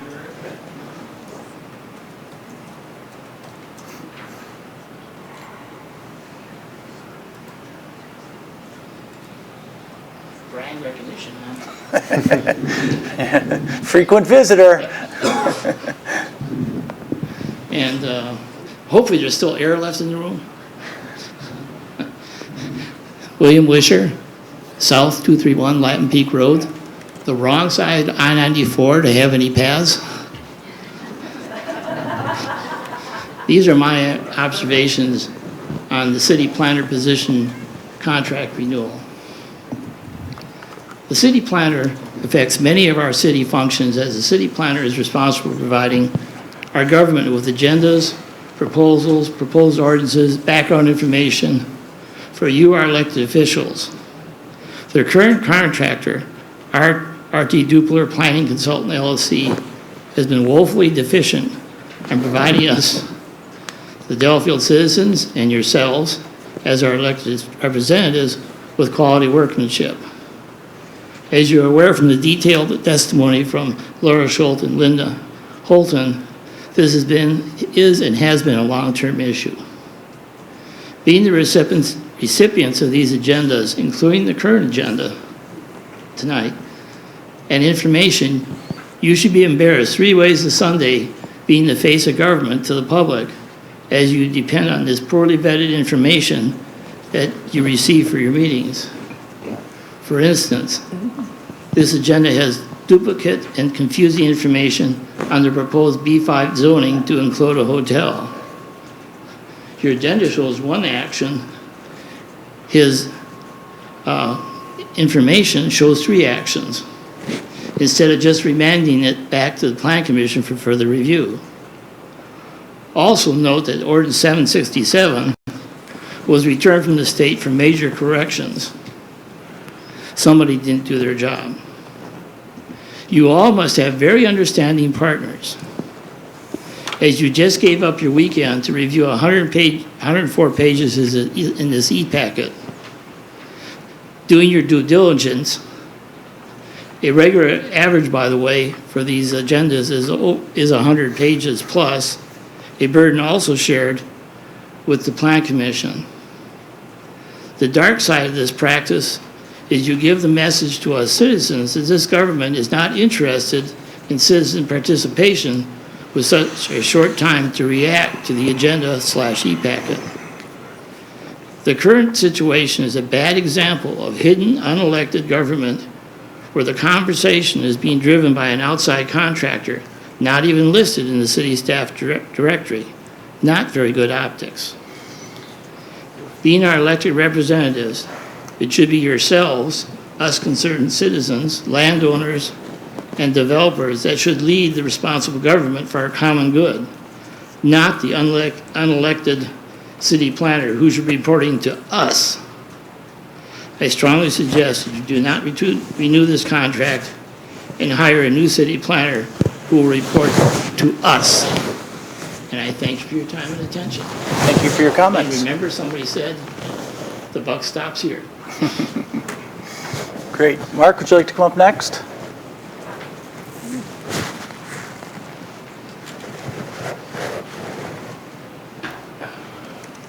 Mark Malott, 435 Wells Street. I guess I'm going at the PATH project from 3 different aspects. I'm, as some of you know, a member of the Public Works Committee, a member of the Lake Welfare Committee, and from a personal standpoint, I've run the streets of Delafield for probably 15 or 20 years. I couldn't stress it enough that the last thing that we need with a PATH project in the city of Delafield is another delay. As it stands, when you look at the overall comprehensive plans for the city of Delafield, it would be, and again, all of this is in at least my opinion, that we're not on track, that we're probably 10 to 20 to 30 years behind when it comes to developing, implementing, and actually constructing what we need for the sidewalks and paths through the city of Delafield. And if we look to the west, and if you look to Pabst Farms, there have been paths that have been developed in there 10 to 15 years prior to development. Heartland also, when you look at either their new or existing developments, I mean, as they went along, they implemented and they actually constructed in a number of ways, either through their own process or through developers' agreements and requirements, to put those paths in place. If we looked at Highway C, and if you look back on that for the last 15 or 20 years, had we actually had a bit of foresight, and again, this is nothing on this council because this goes back decades, we would have Highway C taken care of already with paths, at least almost in the SHODA. When we look at this current path project and the fact that it was conceptualized back in 2006 and 2007, and we're still discussing it here in 2020, just think to yourselves how long it's actually going to take to finish a path project in the city of Delafield. At this rate, we could be looking at 100 years. We need to demand more of ourselves, get going on these projects. They're always tough decisions. From a personal standpoint, I know that. I mean, I have property to be developed in other communities. Not only am I expected to put the sidewalks and the paths in those developments, but I get to pay for them as well. I think the citizens of Delafield have a great setup here that, yes, we're using the right-of-ways. Unfortunately, it's more painful when we're retrofitting paths and it gets more expensive every year. I would strongly urge you to continue on this project, to proceed with it. As a member of the committees, there were a couple of concerns with those, at least in my opinion, nothing significant enough to take this actually out of the budget. On your agenda, there's an item where it refers to the path from Price Road to the bridge.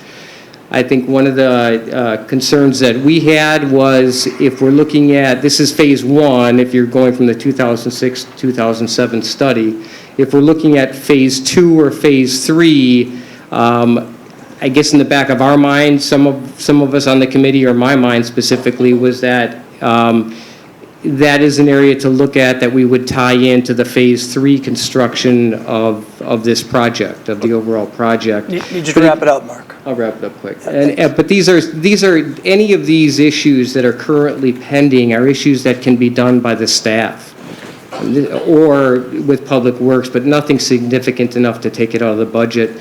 One last comment with this, though.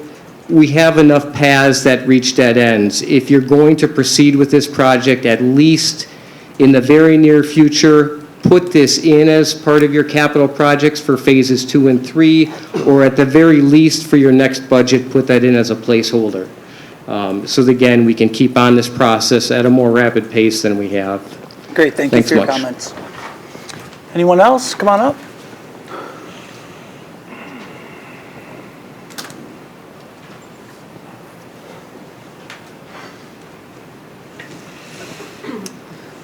My name is Lynn Drolly. I live at 2835 Ridley Road. I received word of this pedestrian pathway via my neighborhood newsletter, which I receive twice a year, and it requested that I provide my email address, which I did, and therefore I got notice about the plan through my email. I am a frequent driver, a safe driver on Negawicka Road, and I fear for all the pedestrians that walk their babies, their dogs, their children, and I am in strong support of this pathway for the safety reason. Thank you. Thank you very much. Anyone else? Anyone else like to speak? Come on up.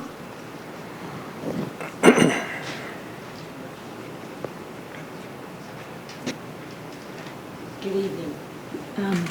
Danielle Clark, 2417 Negawicka Road. My husband and I attended the council meeting in December.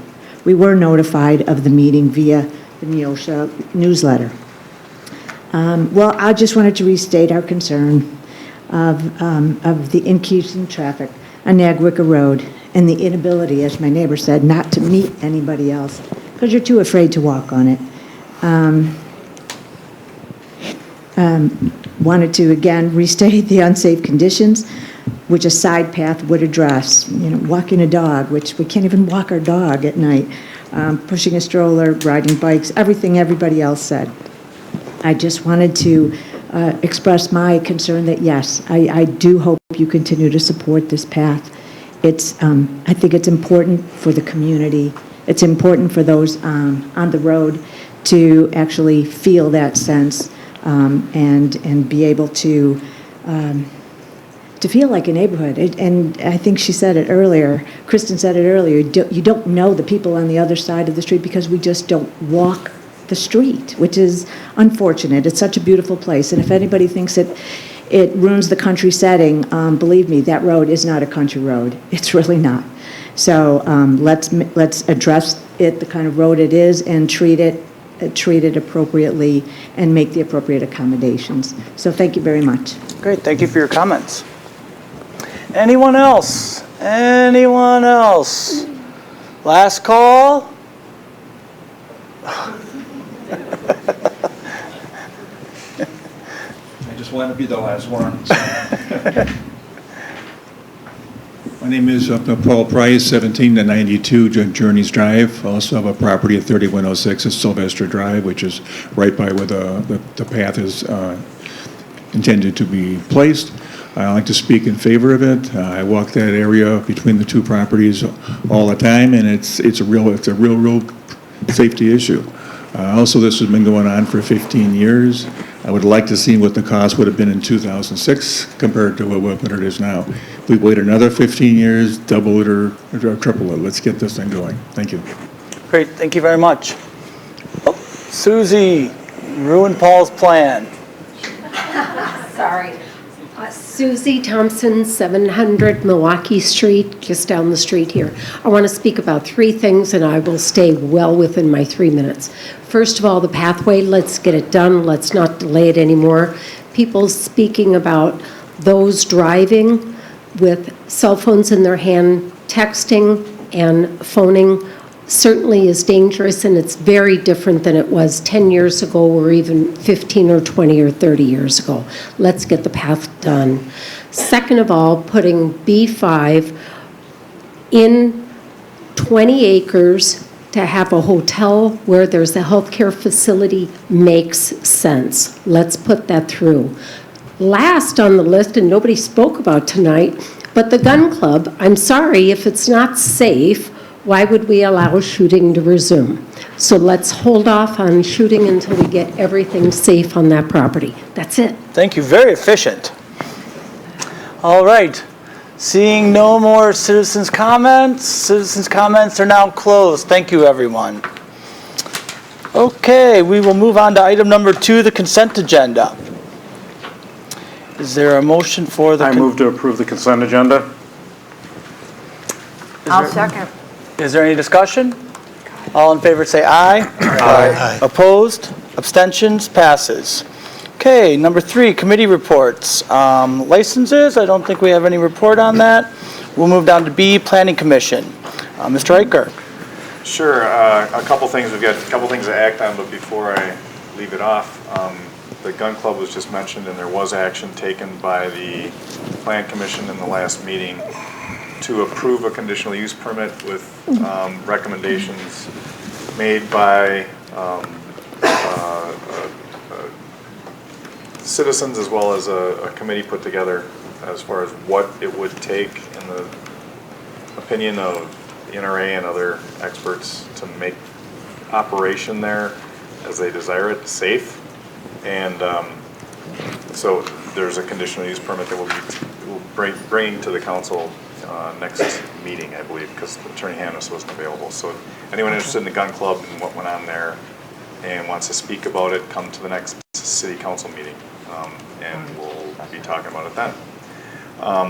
Aside from that, we got 2 action items here to discuss. One of them is interesting in that what we're bringing up here is item 3BI, and that is whether or not to consider and recommend that the Plan Commission deliberate on and come up with a plan, if there's a good one, to consider implementing or including B5 zoning, the possibility of having a hotel there. The reason it comes up is because there's been proposals in the past, none of which have included hotels, but one that seems relatively viable with some citizen feedback saying they'd be open to the idea under certain parameters. But one of the things that seems very, very important to the developer is in the synergy of the type of complex they're proposing is a hotel to service the medical complex and the offices that they're proposing. So a step that we're being asked to take, or that we're recommending, is to ask the Plan Commission to take that up as a possibility, and that's entirely procedural. They can't act without some sort of a petition, and we'd be providing them that petition to say, consider it, come up with a good idea, and send it back to us, and we'll see if we like it. Does that make sense to anybody or everybody? It makes sense to me. I think in looking at the paperwork over the weekend, and my husband was out of town, so I had a lot of time on my hands. But what I read is that it didn't have, like banquet facilities. It wouldn't have a restaurant that was open to the public. So it's more, I mean, in my head, trying to get around what it was looking like, I would akin it something more like a Ronald McDonald House than a full-on hotel where, like, my sister and her husband have come up from Chicago and they stay at the Delafield Hotel because they love it. You know, am I wrong or am I reading that incorrectly? That's not what MSI is indicating the market desires for a hotel related to a healthcare facility. What they're envisioning is a typical for-profit hotel without any of those amenities that you discussed. The only thing that it would have would be kind of a typical free breakfast, continental breakfast for people that were staying there. So if you can imagine that kind of hotel where you go to and it has that kind of a breakfast in the morning. But not a restaurant? Correct. Okay. So do you need a motion? We are looking for a motion to recommend to the Plan Commission that they take this up as a part of their agenda. I would ask you to use the exact words from state statutes that the council is submitting this to the Plan Commission for their consideration, recommendation, and report back to the council. So this is item I? Correct. So I would move item I, so I get all the words. Perfect. Second. Is there any discussion?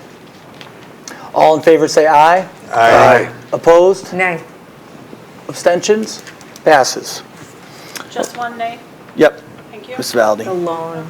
Okay, and interestingly, item II is something similar, and that is this is something that came about, I think it was a recommendation from our building inspector, in dealing with neighbor disputes or complaints or just questions in general about what constitutes a fence, what isn't a fence, what someone puts up to create a barrier that disrupts the harmony of the neighborhood, and then there's no accurate statute to determine exactly what it is. He asked for, and we came up with an idea of how to clarify that language for him. And so again, staff doesn't have the authority to recommend a public hearing to change our code. So we're looking for Common Council to recommend that they take this up. So this, Yes. so this is the same thing where we are starting the process and they're going to work on it. And then it comes back to us. So this actually gives so there's 2 more kicks at the cat here as far as citizen feedback and the ability to alter it by both the Plan Commission's process and then coming back to here as well. So is this a new process?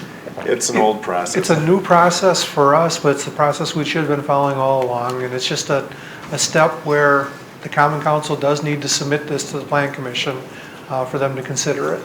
So on any issue, when it involves maybe a change of ordinances, it would come here first? Is that how? Only Chapter 17, the zoning code. Okay. And so that's just zoning? Yes. Okay.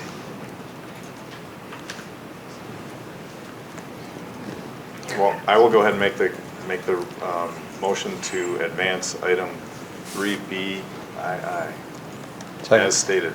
Second. Matt seconded it. Any discussion? All in favor say aye. Aye. Opposed? Abstentions? Passes. And aside from that, like I said, we'll be talking about the gun club next week at the council here, and just stay tuned for the next Plan Commission agenda at the end of the month. And that would be it. Great, thank you. All right, 3C, Lake Welfare Committee, Mr. Maples. Unfortunately, I was out of town at the last meeting on February 12th, where it was 85 degrees and nice. But there is one thing that's noted on tonight's agenda, that the Lake Welfare Committee unanimously recommended that the Nagawicka Road project move forward, that it did not negatively affect the water quality, quantity, or increase the watershed, and that the project could not negatively impact the water going into the lake based on calculations provided to them. Great. Any other topics, or that's the one? That's the one. Okay, great, thank you very much. Okay, 3D, Park and Recreation Commission, Mr. Grimmer? Late January meeting, fairly uneventful meeting. Work continues on negotiations on the St. John's easement. 5-year plan continues, and a discussion on the placement of donated sculptures. Next meeting, 2/24. Matt, is there a target for the 5-year plan to be completed? 2/24. But that will likely be pushed. It's an ongoing target. Ongoing to Yeah. moving target. Yes. Great, thank you very much. Okay, we'll move on to 3E, Public Works Committee, Mr. Dean. Hopefully, if you've had a chance to read the minutes from our last meeting regarding item I here on the agenda, the Public Works Committee did, by a 5-to-1 vote, recommend to Common Council delay and take out of the budget the Nagawicka Road project. Couple of reasons. Obviously, they want, like Art Bowman, some of the other people wanted to look a little bit further at some of the information regarding the water discharge. Questions about whether the current crosswalk at the south end of the proposed path would encourage people to walk the wrong way on Oakwood.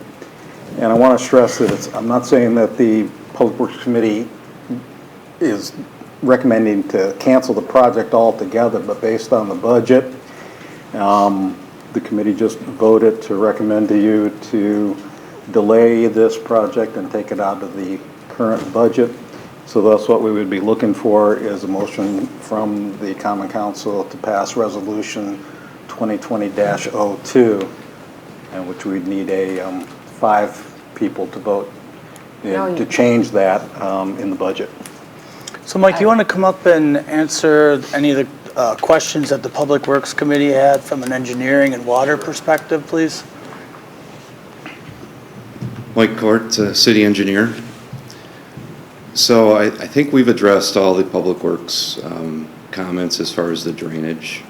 The system that's proposed has more capacity in the pipe and then in the shallow swale above the pipe than the existing culvert and ditch system. So there was some tweaks as far as making sure the inlet capacity and such. So we looked at that, provided a table to compare that, and all that's good. I'm going to present that at the next Public Works Committee meeting.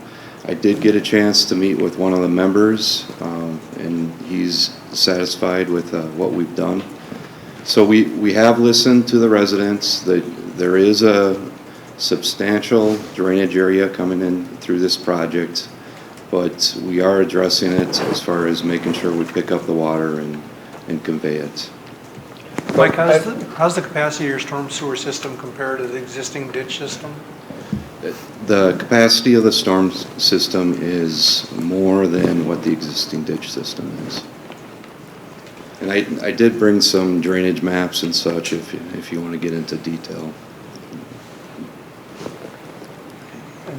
I apologize, I'm just confused why Public Works hasn't been vetted and why this is on the agenda, yet you're saying these issues have been resolved, but Public Works says these issues have not been resolved. They've been, I'm not getting on your right. case, you know that. Right. I think drainage was one of the issues as far as inlet capacity. So that is something that I need to bring back to Public Works to satisfy everybody on the committee. But I feel confident that we have satisfied that. So I guess why are we taking action on this item if it hasn't been vetted through Public Works yet? Let me answer that, Matt. So every year, all of our paving projects, we try to combine them into one project, and we always get bids in February. It's the best. You'll get the best prices in February. If you extend it beyond that, prices will slowly get worse. This project was brought to the Public Works Committee in January for a preliminary review of plans that were about 60% complete, and there was no concerns raised then about the drainage and whatnot. And then in February, then they did have significant concerns. The staff, are moving forward on the direction from this council to do this project. This council voted for it in November. Therefore, it's been put out to bid already. It's out to bid with the street project and whatnot. But yet, based on the Public Works Committee recommendation, it's back here before you. And if this council votes to remove it from the budget, we can still do that even though it's already out for bid. We can issue an addendum to the contractors, let them know to remove this component of the project. Tom, you did send an email to us this afternoon that said if a council member wanted to simply support the recommendation put forth by Public Works, they would simply make a motion to approve the resolution from Public Works, and it does not require 5 votes, it only requires a simple majority. No, it does require. If you read that, it says that the original budget approval only requires a regular majority, but that any amendment to the budget requires the 2/3 majority.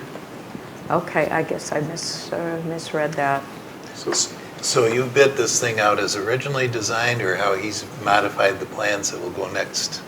So we, after the Public Works Committee meeting, we did do some minor modifications to the plans, and those are the ones that are getting bid out. Bid and reconsidered at their next meeting for approval.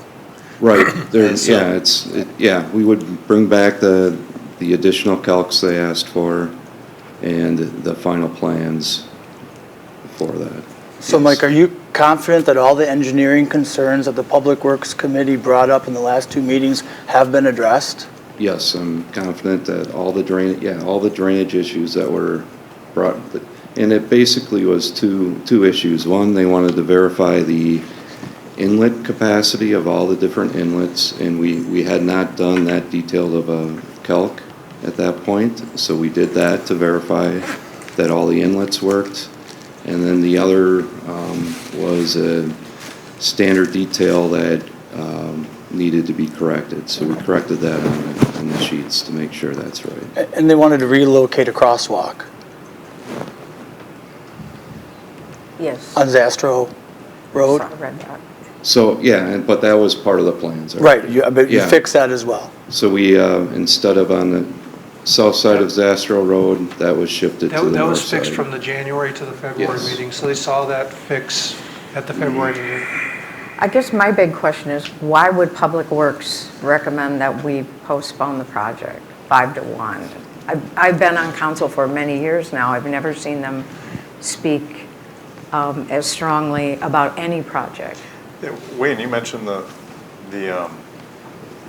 budget as a major concern. Well, that wasn't the only, just the drainage wasn't the only issue. We talked about, now that we've got in the plans to spend the $25,000 for more of a comprehensive look at additional paths, that perhaps we should look at that first and then make recommendations, whether that changes, that we say, for example, maybe now we should have a path going from Nagawicka Road up to Oakwood Park, and right now the cross would be at a different, so it wasn't just the drainage wasn't the only, it was one of the things like art and but there was other reasons why the committee voted and said, hey, with the budget considerations the way we are now. What is that budget consideration? That spending the $380,000 that they thought, Jerry and Cremens did a great job of looking at some other alternatives and presented those to us, that maybe there's some other ways we could look at this path, so.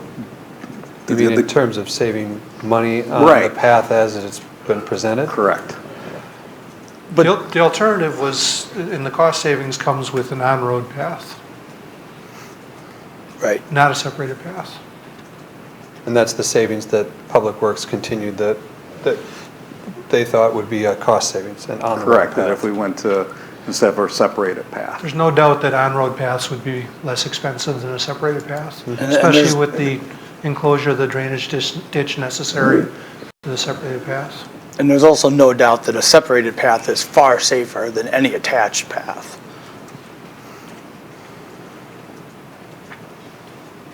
Not one, just a couple other comments, not one healthy tree is being disturbed in this project.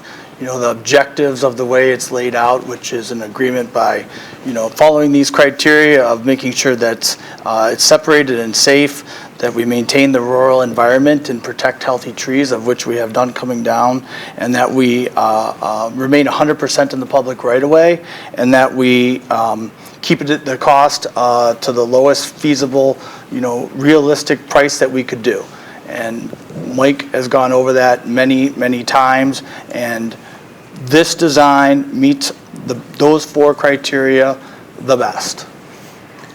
I mean, I hear what you're saying, and I'm very familiar with separated paths, and my concern is really what has caught my attention, and I can't get my head off it, is the fact that Public Works said we need to postpone this project. I guess unless you want to discuss this more, I can make a motion and we can just take it from there. Why don't you make a motion? I'll make a motion to approve Resolution 2020-02, the Public Works recommendation that the project be postponed. Second. Discussion?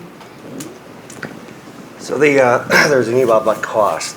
Since the budget had been approved with this in there, the city has expended money on surveys, on plans, et cetera. What's the total of the cost that's been spent so far? Yeah, so this project was budgeted as $380,000, and the proposed amendment for you would be to reduce the budget by $349,000 because there has been an estimated $31,000 spent on the design, bidding, and public information components of the project. But that's already been approved in the budget from November, right? So Yes, there's 380 in the budget Yep. now, and I'm telling you, you can't reduce the full 380 because we've already spent 31. So, I mean, I know this is really expensive, but we're really accomplishing a couple things here. I think I'm on. Am I on? You don't sound like you're on. you're Yes. Now you're So, the biggest thing is this ditch. I've been around 40 years, and this has been an eyesore. It's dangerous as a ditch just next to a road. And I believe the last time they considered this, I think I'm right, that they were considering a path and keeping the ditch, so the path would have been further to the east into the yards. And, as recently on Milwaukee Street, we filled a ditch, and I've had more compliments on how that has been that danger has been eliminated and the eyesore has been eliminated. So, I think the other thing is that this keeps coming up and keeps coming up. Whatever master plan you come up with for paths in the city, there's going to be a path in this location because this is a critical middle piece. And we're not going to move it to a horse trail or, I just think, so I'm certainly not going to support the motion, but that's my reasoning. Yeah, I'll agree with all those components. In particular, a master plan study for connectivity of trails in the city. This is the only collector street along that whole area between between Bettleson Road and Oakwood. Yeah. There's no way you're getting around having a connectivity plan that does not include off-road pedestrian path along that stretch. And this is fairly significantly more innocuous than the one that was planned 12 years ago, or about that, 12, 13 years ago.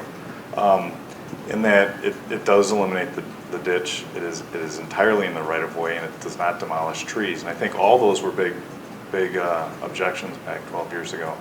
And I do understand, a gap in communication, and I don't know that you can repair that right now, but I do get the fact that walkability and pedestrian safety has been just a consistent high hitter in all the surveys the city's done in the last 20 years, and it reflects in the comprehensive plan and all the comments. And it really hit home a couple of things here about moving into an area and your dream home and having, and yeah, your eyes are supposed to be all wide open about what you're buying and what you're moving into. But the walkability connecting between neighborhoods where your child has the unfortunate occurrence of making a best friend that's just right over there, but you got to get in the car and drive around to go connect them. And the ability to walk to school, and even just, understanding that along this stretch, the school bus stops at every house with a kid. You connect it with a trail, and they're going to collect together, and they're going to be killing time. One parent out there, 2 parents in a coffee clutch, talking with 5 kids at once, waiting for the one bus stop. It'll help traffic and other things. There's a million reasons to say yes to a trail, and I think people will love it once it's there. To further on the comments of both Jim and Tim, I agree with those, by the way. But looking strictly from a District 1 perspective and the popularity versus the opposition of the trail, it's by far towards the popularity or for. I've been reached out to by several other people that didn't come tonight for the trail, and that was one of their main initiatives, if you will, in the district. So I also support it and will continue to do so. As a family with little kids, they are not allowed to go on Nagawicca, which was also addressed several times tonight. It's too dangerous. We do not allow our kids to walk or ride that road. I do sympathize with the opposition, and I trust that, and what I'm hearing is that Public Works is working with them. We reduced the number of trees being eliminated to 1, and that 1 tree is a shaggy bark hickory that was already destroyed in the storm. It needs to come down anyways. So I trust and hope that we will continue to work with all the opposition and try. But just like any large project, it's impossible to have unanimous, 100% support for it. But in this district, by far the support is for the path. All right, is there any other discussion? All in favor say aye. Aye. Sorry. Before we do this, what is the vote exactly, the motion on the table? So if you vote in favor of this motion, you're voting to amend the budget and take this project out of the budget. Okay. So all in favor say aye. Aye. Opposed? Nay. Motion fails. I need to know who made Who were the 2 that voted for it? and all the rest were nays. Correct. Okay, then that brings us to item E2, discussion possible action regarding the recommendation from the Public Works Committee that if the Nagawicca Road project plan were to remain in the budget, that the committee is recommending that the path should end at Waterleaf subdivision of Price Road with a crosswalk. So what we're saying is the most northern part of the project, which was kind of like a separated part, that not be part of the project. So Mike, you want to speak to that, please? Yeah, I do have a, I don't know if it's worth. Great.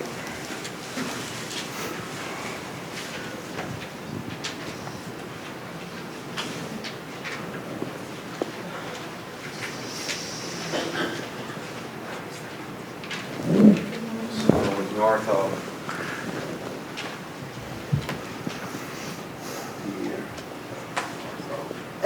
I was going to say, I couldn't figure that one out. There we go. Up by the bridge. So the path is starting at Oakwood here, coming up to Price, and then we're tying into the existing Waterleaf path through here. And then basically what Public Works is saying is, for this portion of the path, don't do that now until the north side of the river is worked out as far as which location, where it's going to go in the future. What we're concerned about is putting up a path on one side here, and then in the future, our recommendation is to have it continue on the other side. Which I appreciate the comment, but it just would never happen that way. It can only happen this way because there's only a sidewalk on the east side of the bridge. And a comment made during Public Works was, well, maybe we'll rebuild the bridge. Well, from a cost-effective standpoint, we're not rebuilding the bridge. We need to work with what we have, which is a bridge with a sidewalk built into it on the east side. But that is such a smaller part of this entire project, that's what the committee was looking at, saying, okay, if we move forward, if you guys want to move forward with the the southern part there, the main part of it along Nagawicka, is it really necessary to do that smaller, minor part now? So I'm just giving you the feedback from the Public Works Committee. Are there circumstances that are going to change that's going to No. push it to the west side in the No. future? Or are they Can't. thinking about There's X, Y, or only- Z? there's Or is it o- just, I guess I haven't looked at it in great detail to the north, but it would be tough to put it on the east side. It's going to be challenging on the west side, or on the west side, it's going to be challenging on the east side. But to cross the bridge, it has to be on the east. Yeah, I mean, the bridge is there, the bridge is in pretty good shape. we're not replacing the bridge for Anytime soon. anytime soon. So putting it on the other side is a, Dead end. Like you can't cross. But would you run it up to the bridge and cross? This plan is just to cross, run it to the bridge, stop.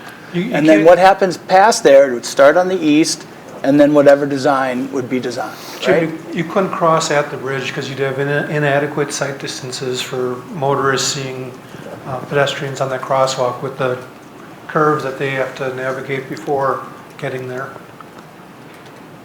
Let me see that.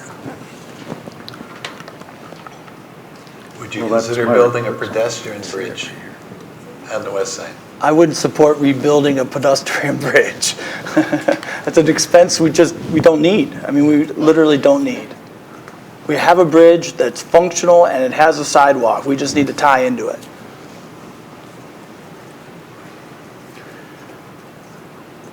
That's my report. So whether somebody makes a motion or not, it was just there for discussion and possible action.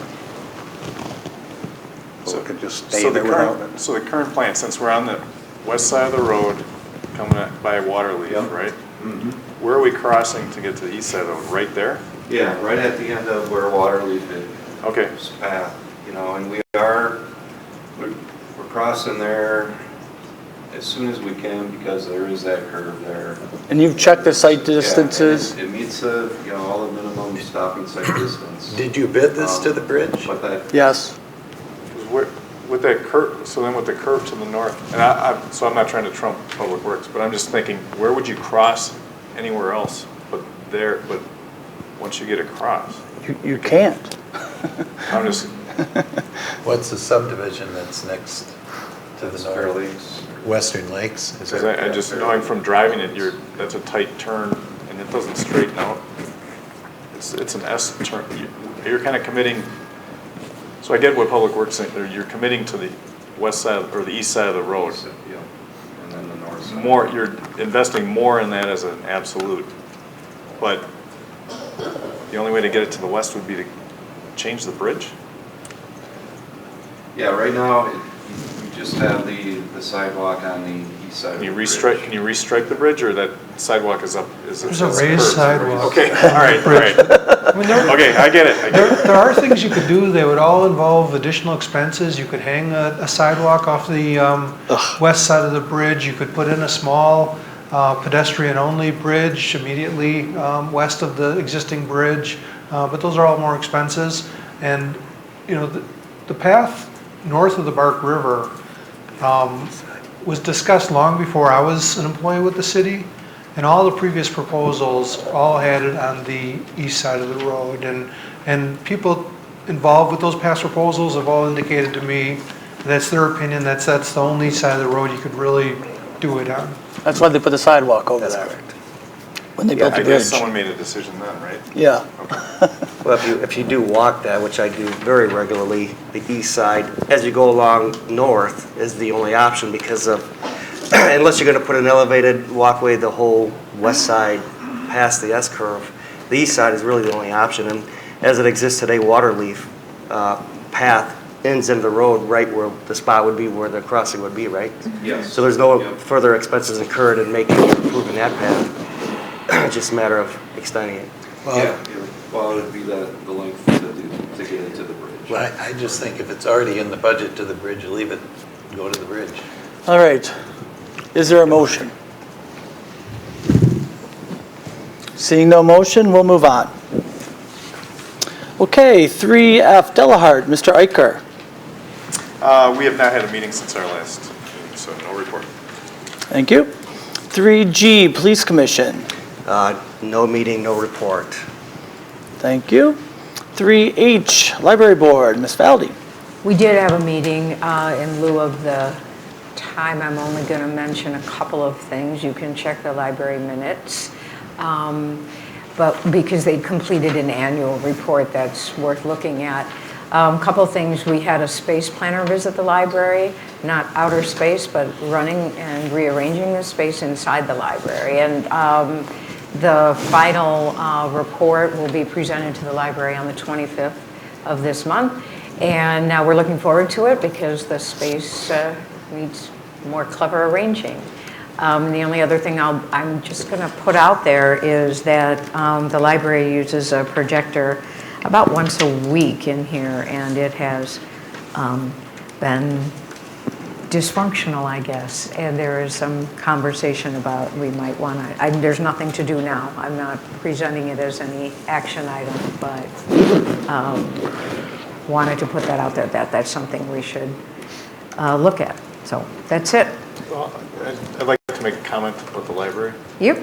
I was really pleased to see, my mom lives up at Heritage Senior Center up at 16 and 83. And walking through the lobby just after visiting her last week, they had a mini library set up in the lobby there. And I'm sure they do it other places. It'd be neat, and I know it's publicized, but that's just great. I mean, these are people that none of them have cars hardly, and the library comes to them. So we get a lot of, I get a lot of feedback at times, why do we have a library budget and nobody uses libraries anymore? Well, they do. That's not true. It's not just brick and mortar. That's not true. It's not just brick and mortar. There's all this community outreach that's going on. And libraries are vehicles. So I told the lady there that I really appreciated it. Cool. She was startled. She thought I was gonna. When I introduced myself as an alderman, she thought I had something against her. But it turned into a nice conversation. So good. Good stuff. That's it from me. Great, thank you very much. 3I, Zoning Board of Appeals. Mr. Barron. No meeting. Okay, 3J, Promotion and Tourism, Mr. Saloga. Yes, so we had a meeting last Tuesday. Really three main items out of that meeting. Number one, there was a presentation from Latham Peak about their winter activities. They do have a very good program, cross-country skiing, et cetera. I think they say they average, and I forgot the numbers, but 45 to 50,000 people a month skiing. It's probably one of the largest winter activities in the city, but they came with a purpose. They're trying to purchase a new groomer for the trails. It's about a $120,000 piece of equipment, so they were looking for donations from the tourism, which I think the tourism did donate for improvements in the past. So there's no action at the meeting for a donation. It's something they're going to consider. But I make the note because, or the statement that it is a good, very good partner of the city, obviously Latham Peak. If there's any organizations in TV land that are looking for a good cause to support the city, Latham Peak would definitely take donations for their groomer. Number two, Tom came and presented the concept of the lease for the building to the tourism committee. We had some discussion about that. I think the outcome really is for Tom to come with a formal lease agreement that they can review and move upon. And the third conversation that wasn't even on the agenda, but it just occurred after the conversation with Tom, was once again the financial position of the tourism committee with the city. All committee members, and it became a little heated and passionate, they are very adamant that the city needs to continue to justify spend. And I think, and it arose because Tom made a comment about Attorney Hammes listing some expenses in some other areas that can be transferred. And they would love to have that communication with the attorney, either provided to Tom if there's a report that the attorney could give to the Tourism Commission, or possibly even have him attend a meeting. They want to work with the city to be proactive in providing funds, but at the same time, they're very concerned about their obligation per state law of what can be transferred to the city. So I'm sharing that conversation.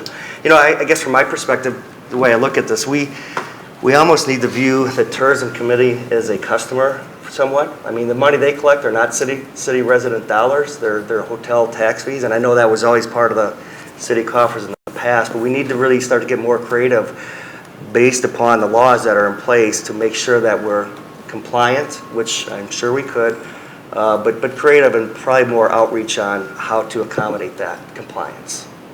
Okay, so I think the outcome, and I don't know if it's possible, but to work with the attorney or you know, other knowledgeable parties that can provide lists of expenses that can continue to be used. And that's it. Can we have that ready for them at their next meeting? I will certainly try. Tom, you agree with that Yeah, the only thing assessment? is, you know, they kept asking for a list of expenses from the attorney. The attorney didn't give a list of expenses. He gave a description that he felt, he came with the opinion that labor could be funded by these funds, but he specifically said labor related to community events and city beautification. Dennis kept asking for a more specific list of items. He didn't provide that, so that would be up to us to come up with those list of items, and that's where things have always been difficult as far as coming to concurrence on such a list. But we need to come to a concurrence, and we had a list about a year ago that at least the chair and the director were in agreement with. The chair is no longer in agreement with that and wasn't in agreement with that very shortly after that list was created. So let's just present it to the committee. Yeah, I think that's the goal. I mean, once again, we're going to continue to go down this path, and there's got to be some structure around it. They made a point that there was a commission that got sued of funds that were not correctly provisioned, and so the committee is very concerned about that. So they want to make sure that anything that is transferred to the city be compliant with the state. And the problem is the state law is pretty vague when you read it, and it talks about tangible municipal development, and you know, then we got our attorney that came up. My initial interpretation of tangible municipal development that leads to overnight stays, in my opinion, that doesn't include labor, but last year our city attorney came with the opinion that he thinks it does, and so that's what I presented to them and kind of what we're struggling with right now. Yeah. Well, let's have him at the meeting as well. All right, anything else? No. Great, thank you. 3K, Lake Country Fire Commission. No report that I'm aware of. 3L, Lake Country Fire Board, Mr. Grimmer. Yeah, we had a meeting a couple weeks ago. 2019 looks to be mostly a break-even year. The audit will be delayed, the official audit will be delayed just by several weeks to maybe a month or two due to some staffing issues that our auditor has, but nothing that will affect budget deliberations. And consolidation talks continue with Wales, Genesee, and the town of Delafield. Great, thank you. Tree Board? No meeting, no report. Thank you. Deer Management, Mr. Dean. As I said last time, the last meeting we'd already closed the bow season. We finished with 96 deer from our bow hunters, combination of both the city tags we got and private tags. Our sharpshooting contractors have been out. So far they've taken 15 more deer, and things are looking a little bit tougher for them. The last text I just got from them is that they'd love to get 50 deer, but it's looking tougher under the current arrangement because what's happening is the deer are starting to pattern the stands that we already have. So deer get smart. I'd love to say that they're not getting or they're not seeing the deer because the program is working so effectively that we've eliminated the herd that much, but I don't believe that's really the case. I think we've eliminated the herd 2 years in a row now. As I submitted the original plan, it's a 5-year program. think what's happened is we're just running out of locations that the deer haven't gotten smart to. They're not coming into the bait at all into Lois Jensen. There is no signs at all, where last year we did have signs. As the fishermen start to wander through there to go out to the lake to do ice fishing through there, they're moving the deer away from that area. So we're not getting a Lois Jensen. They're starting to pattern. They haven't seen deer for several days now at the brush drop-off area. So they've taken more deer now. They think they can get another 10 to 12 at Oakwood. We stopped as we had some citizens' concerns, but we've eliminated those and had conversation with the police department, so they have started up back at Oakwood, shooting again there, and they'll probably take out another 10 to 12 at Oakwood. We are contracted with them at $150 per head, so even though we've contracted with them up to 50, it doesn't mean that we would pay for that. If they only got 40, we pay for 40.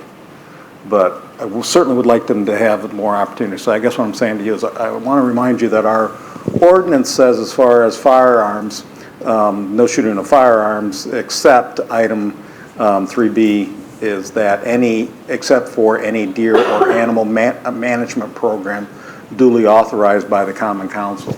So just to let your constituents know, sharpshooting has been approved already as part of our deer management program by the Common Council.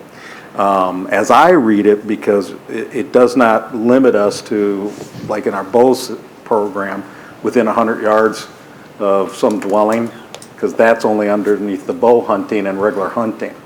As I read our ordinance, it allows us to go ahead and do animal or deer management in authorized areas of the city.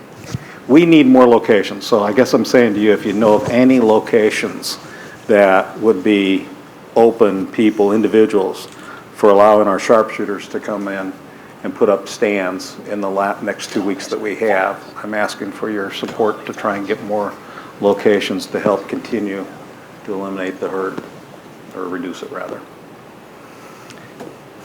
Wayne, is there any, in the Gleason farm, I don't know, did they opt into the program? They have not. I haven't. Okay. I'm sorry, which farm? The Gleason Gleason's farm? or Real Farm. So I guess what I was looking for is if there's any concerns or questions you guys have about, if we have a location, somebody says, yes, I'm okay with the sharpshooters coming to my location, that is not subsistent. We have 9 deer on Garrison Court, but there's no spot to. If you can give us a spot, give us a location, I'd like to be able to get the sharpshooters there. Exactly 9, we talk to them every day. Yeah, they're friends with you.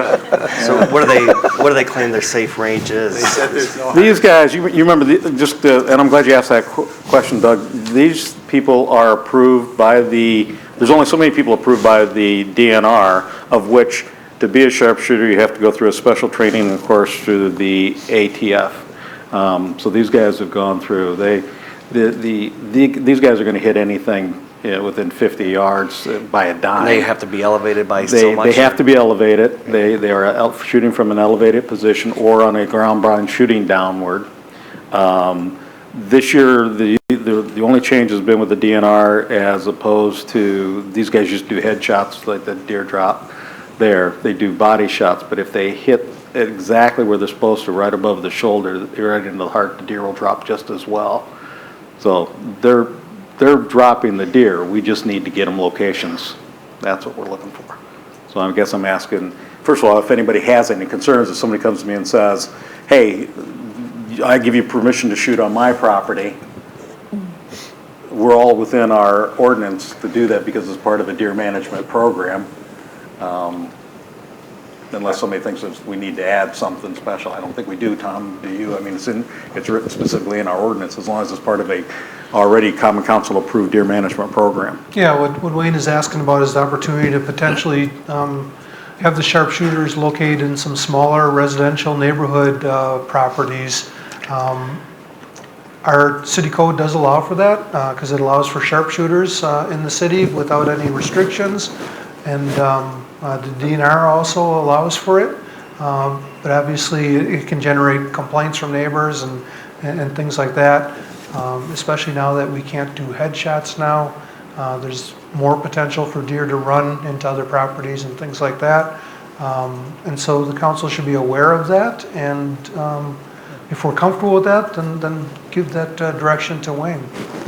Well, as big of an advocate as I am for the deer management program, I don't think we should try to turn that policy into a little bit of something else with a 2-week deadline.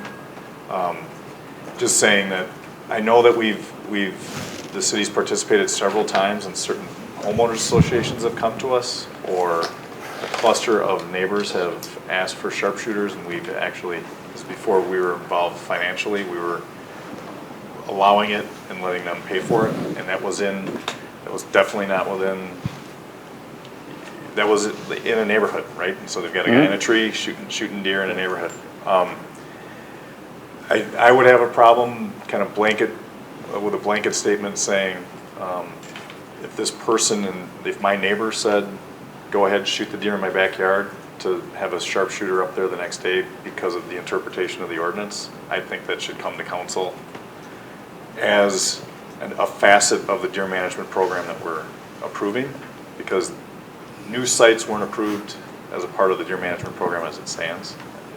You had the Oakwood and the Delhart and those other areas. The council hasn't aired it publicly to say any property owner can have somebody shooting a rifle in their backyard at deer. So I think we might be opening ourselves up to lots of complaints if gunfire was going on in neighborhoods based on one homeowner's approval and the interpretation of the ordinance. So I wouldn't want it to happen in District 7 until we define those locations and had them approved through a public process, as opposed to could be anywhere. I don't think is a good policy. Alrighty. Any other comments? Otherwise, we're going to move on. I do have one thing. I did get just a kind of a out of the blue, but I understand where it's coming from. Plus, I know their address. But concern, just kind of open questions about coyotes and their activity, because we've had a couple of interesting locations where coyotes have found a deer and made a spectacle out of it. So if I'd say to get information, what threat they pose to, in general, to people, what they should be aware of, pets, children, other stuff. So I don't know if that's something the Deer Management Committee would, because of your relationship with the DNR, might be able to facilitate some of that information, or kind of public awareness. Is that something that you guys could take up, or is that someone else should? I don't think it's in our purview as a deer management committee to promote, I mean, is that what you're asking us to do, is to put something together about how to handle coyotes? No, just about what if there's, just as far as it's close as, you guys have a relationship with the DNR, if it's a little bit better than. Well, I guess I can advise everybody. Coyotes are considered a nuisance varmint animal, and the season on them is all year round at any time. There isn't like a day, night, or anything. Matter of fact, coyotes are best shot at night. But because we do have ordinance against firearms, you obviously can't shoot a coyote in the city limits anyway. So I don't think there's a whole lot we can do to reduce the coyotes in the city, since we can't use firearms. And as far as you could apply, though, the bow or crossbow to coyotes, as long as you're following on our ordinances as it's written. But quite frankly, the DNR, I've talked to them recently, there hasn't been a whole lot of complaints about coyotes attacking either pets or individuals in Waukesha. There are isolated instances throughout southeast Wisconsin where it has happened, but it hasn't been much of a nuisance issue to the DNR in Waukesha County. All right. Well, I guess since it's kind of a new topic, I'll figure out how to bring it up as far as public awareness goes. Okay. Different way. All right, thank you very much. Number 4, unfinished business, we have none. Number 5, mayor's report. Mayor has no report.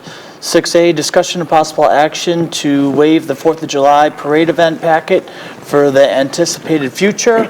I don't really see a reason to charge an events fee to a volunteer group that's running our 4th of July parade, and I'd like to get the council's concurrence that we can waive the fee for the American Legion who runs the 4th of July parade. I'll make a motion. I'll second it. How about that? Works for me. Kevin makes the motion to waive the fee to the 4th of July, and I'll second it. Okay. Any discussion? All in favor say aye. Aye. Opposed? Passes. Thank you. 6B, discussion and possible action to approve ordinance number 767 and ordinance amending sections 16.04, 16.07, 16.08 of the municipal code of the city of Delafield, Waukesha County, Wisconsin regarding state electrical code and addressing feedback from the state of Wisconsin of safety and professional services regarding the city's electrical code. I believe this is a housekeeping detail, Mr. Hafner? Yeah, if you recall, the council approved a ordinance in December making some of these changes. Those changes, and this is all about the actual change in state electrical code and our reference of it in our code. After we made our changes, those were then required to be submitted back to the state for their review. They responded back with some additional changes they'd like to see made, and that's what's accomplished with this ordinance. But again, this is just all a matter of housekeeping and proper references between state electrical code and our electrical code. I'll move ordinance 767. I'll second. Any discussion? All in favor say aye. Aye. Opposed? Abstentions? Passes. Okay, 6C, discussion possible action to determine the number of annual installments allowed, the interest rate to be used for the repayment of special assessments to be levied for the Gulf Road roundabout and the traffic improvement project, as required by section 3.101A and 3.101B of the municipal code of the city of Delafield. Mr. Hafner. Yeah, the city code does require the common council to specifically define what those two variables will be with our special assessments. If you recall, the Gulf Road project was a $1.3 million project. We received a $650,000 contribution from the developers of the Chick-fil-A development. That leaves an additional $650,000 that is to be special assessed against all other property owners along Gulf Road from Highway 83 to the town boundary. We are looking at holding the necessary public hearing coming up to levy those special assessments. But before we do so, we need to identify an appropriate term of repayment and interest rate to use. Based on my memo in your packet, I am recommending 10 annual installments be allowed for repayment at an interest rate of 3.1%. Is there a motion to such an effect? I would say so move. Second. Is there any discussion? So is this about what you told them when you talked to the landowners a year ago? We never talked about interest rates that I can remember. But I remember the 10-year Yes. discussion. Yeah. Are they going to balk at this? We'll find out when we hold the public hearing, but most of them are very aware of the project, the costs involved and whatnot. But I don't believe I've ever had a public hearing for special assessments where some people didn't show up and balk at it. I mean, the project. The only thing you can balk at is the method utilized for prorating the cost over the properties. And the method we're utilizing is traffic generation, which is a very typical method utilized. And we will have a transportation engineer at the public hearing to defend those trip counts used for each use and whatnot. And that methodology has been explained to them in the past. Yes. And there hasn't been an objection at that time. Doesn't mean they wouldn't object now, but early on, we've gone over this a couple times. I have had many people compliment me on that roundabout, and how it works. Folks from outside of town, if they want to complain, who now come here to shop. Great. So, I'm sorry, I lost track. Do we have a motion? Yes? Okay. All in favor, say aye. Aye. Opposed? Abstentions? Passes. Okay, 6D, discussion upon... Do we schedule the public hearing as part of that? We did not. I'll move to schedule the public hearing for this on March 16th. Second. All in favor, say aye. Aye. Opposed? Abstentions? Passes. Thank you. Thank you, Mr. Iker. 6D, discussion of possible action to schedule the public hearing required for the levying of... So we just did. Oh, we did Sorry. that. Okay, you were ahead of me. I didn't. 7, report of city officials. Mr. Administrator. Yeah, a few things. First of all, as we alluded to previously, the paving projects are out for bid. We will get bids back at the end of February. Those bids will be recommended to the Public Works Committee at their first meeting in March, and then will come to the Common Council at the March 16th council meeting for award of a contract. Number 2, just want to mention with the steering committee that I've been involved in for emergency service funding, we did have our first meeting. It was held on February 3rd. The participants on this steering committee include 3 fire chiefs from the area, 5 head elected officials, and 2 municipal administrators. Much of the focus on the first meeting was on, for better or for worse, convincing state lawmakers to relax levy limits for emergency services. The committee is going to be reviewing a recently completed Dodge County study regarding ambulance and EMS operations. We're also going to be reaching out to North Shore Fire Department, which was involved in establishing the original Joint Fire Department credit for levy limits, and also reaching out to Dave Bloom, who represents the Wisconsin State Fire Chiefs, in lobbying with state lawmakers. Are there any other initiatives besides appealing to the state? Initially, there's nothing significant coming to the forefront, but it's very early. And when you had that meeting at Genesee, how many state assemblymen and women showed up, and how many were in favor of relaxing levy limits? 3 showed up, and 0 of them were in favor. Okay, those were rhetorical questions. Understood. You got what you expected. Yeah. And the point you're trying to make, I am The point I'm also- trying to make is, let's move past that. Yeah, the point you're making, don't- I'm making Good, on the okay. steering committee. Thank you, because I don't know if anybody here would support relaxing, levy limits, so. Right.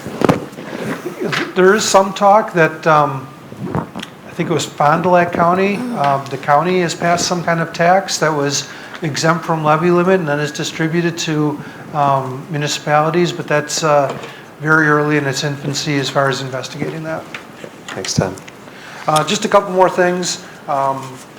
Unfortunately, we did get a letter from Marie Williams that her retirement is going to be accelerated.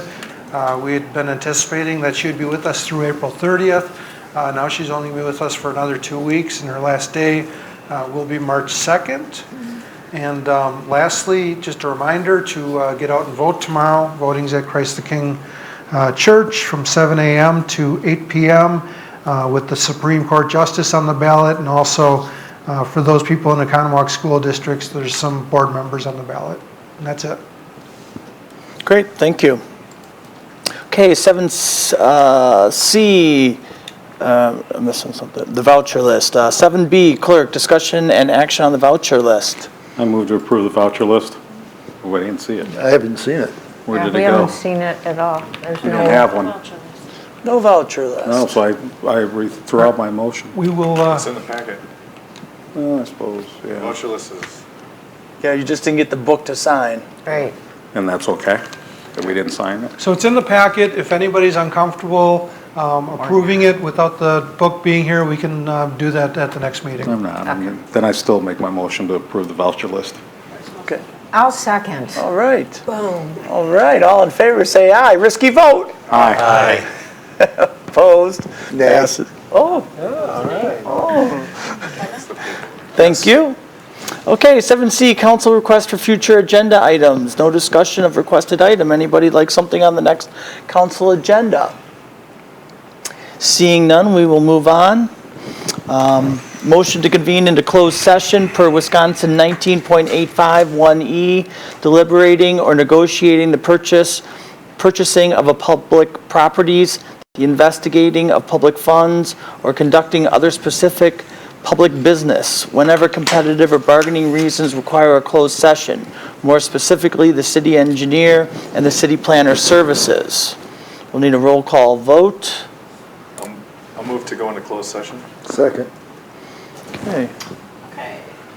Alderperson Saloga, Aye, approve. Barron, Aye. Walde, Aye. Dean, Aye. Grimmer, Aye. Iker, Aye. and Maples. Aye. Thank you. Okay, turn off your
So we're not making any motion. All right, so welcome back. We're going to make a motion to reconvene into open session. Also move. Second. Okay, roll call vote. Saloga, Yep, Saloga is aye, present. Perrin, Aye. Meldy, Aye. Dean, Aye. Rimmer, Aye. Maples, Aye. Iker. Aye. Great. Thank you. All right. Number 10, discussion of possible action regarding the city engineer and/or planner services. No motion needed. Number 11, correspondence. Letter dated January 30th, 2020 from Town of Delafield resident Charles Winter. I'll refer that to you in the packet. And with that, we are now adjourned at 9:46.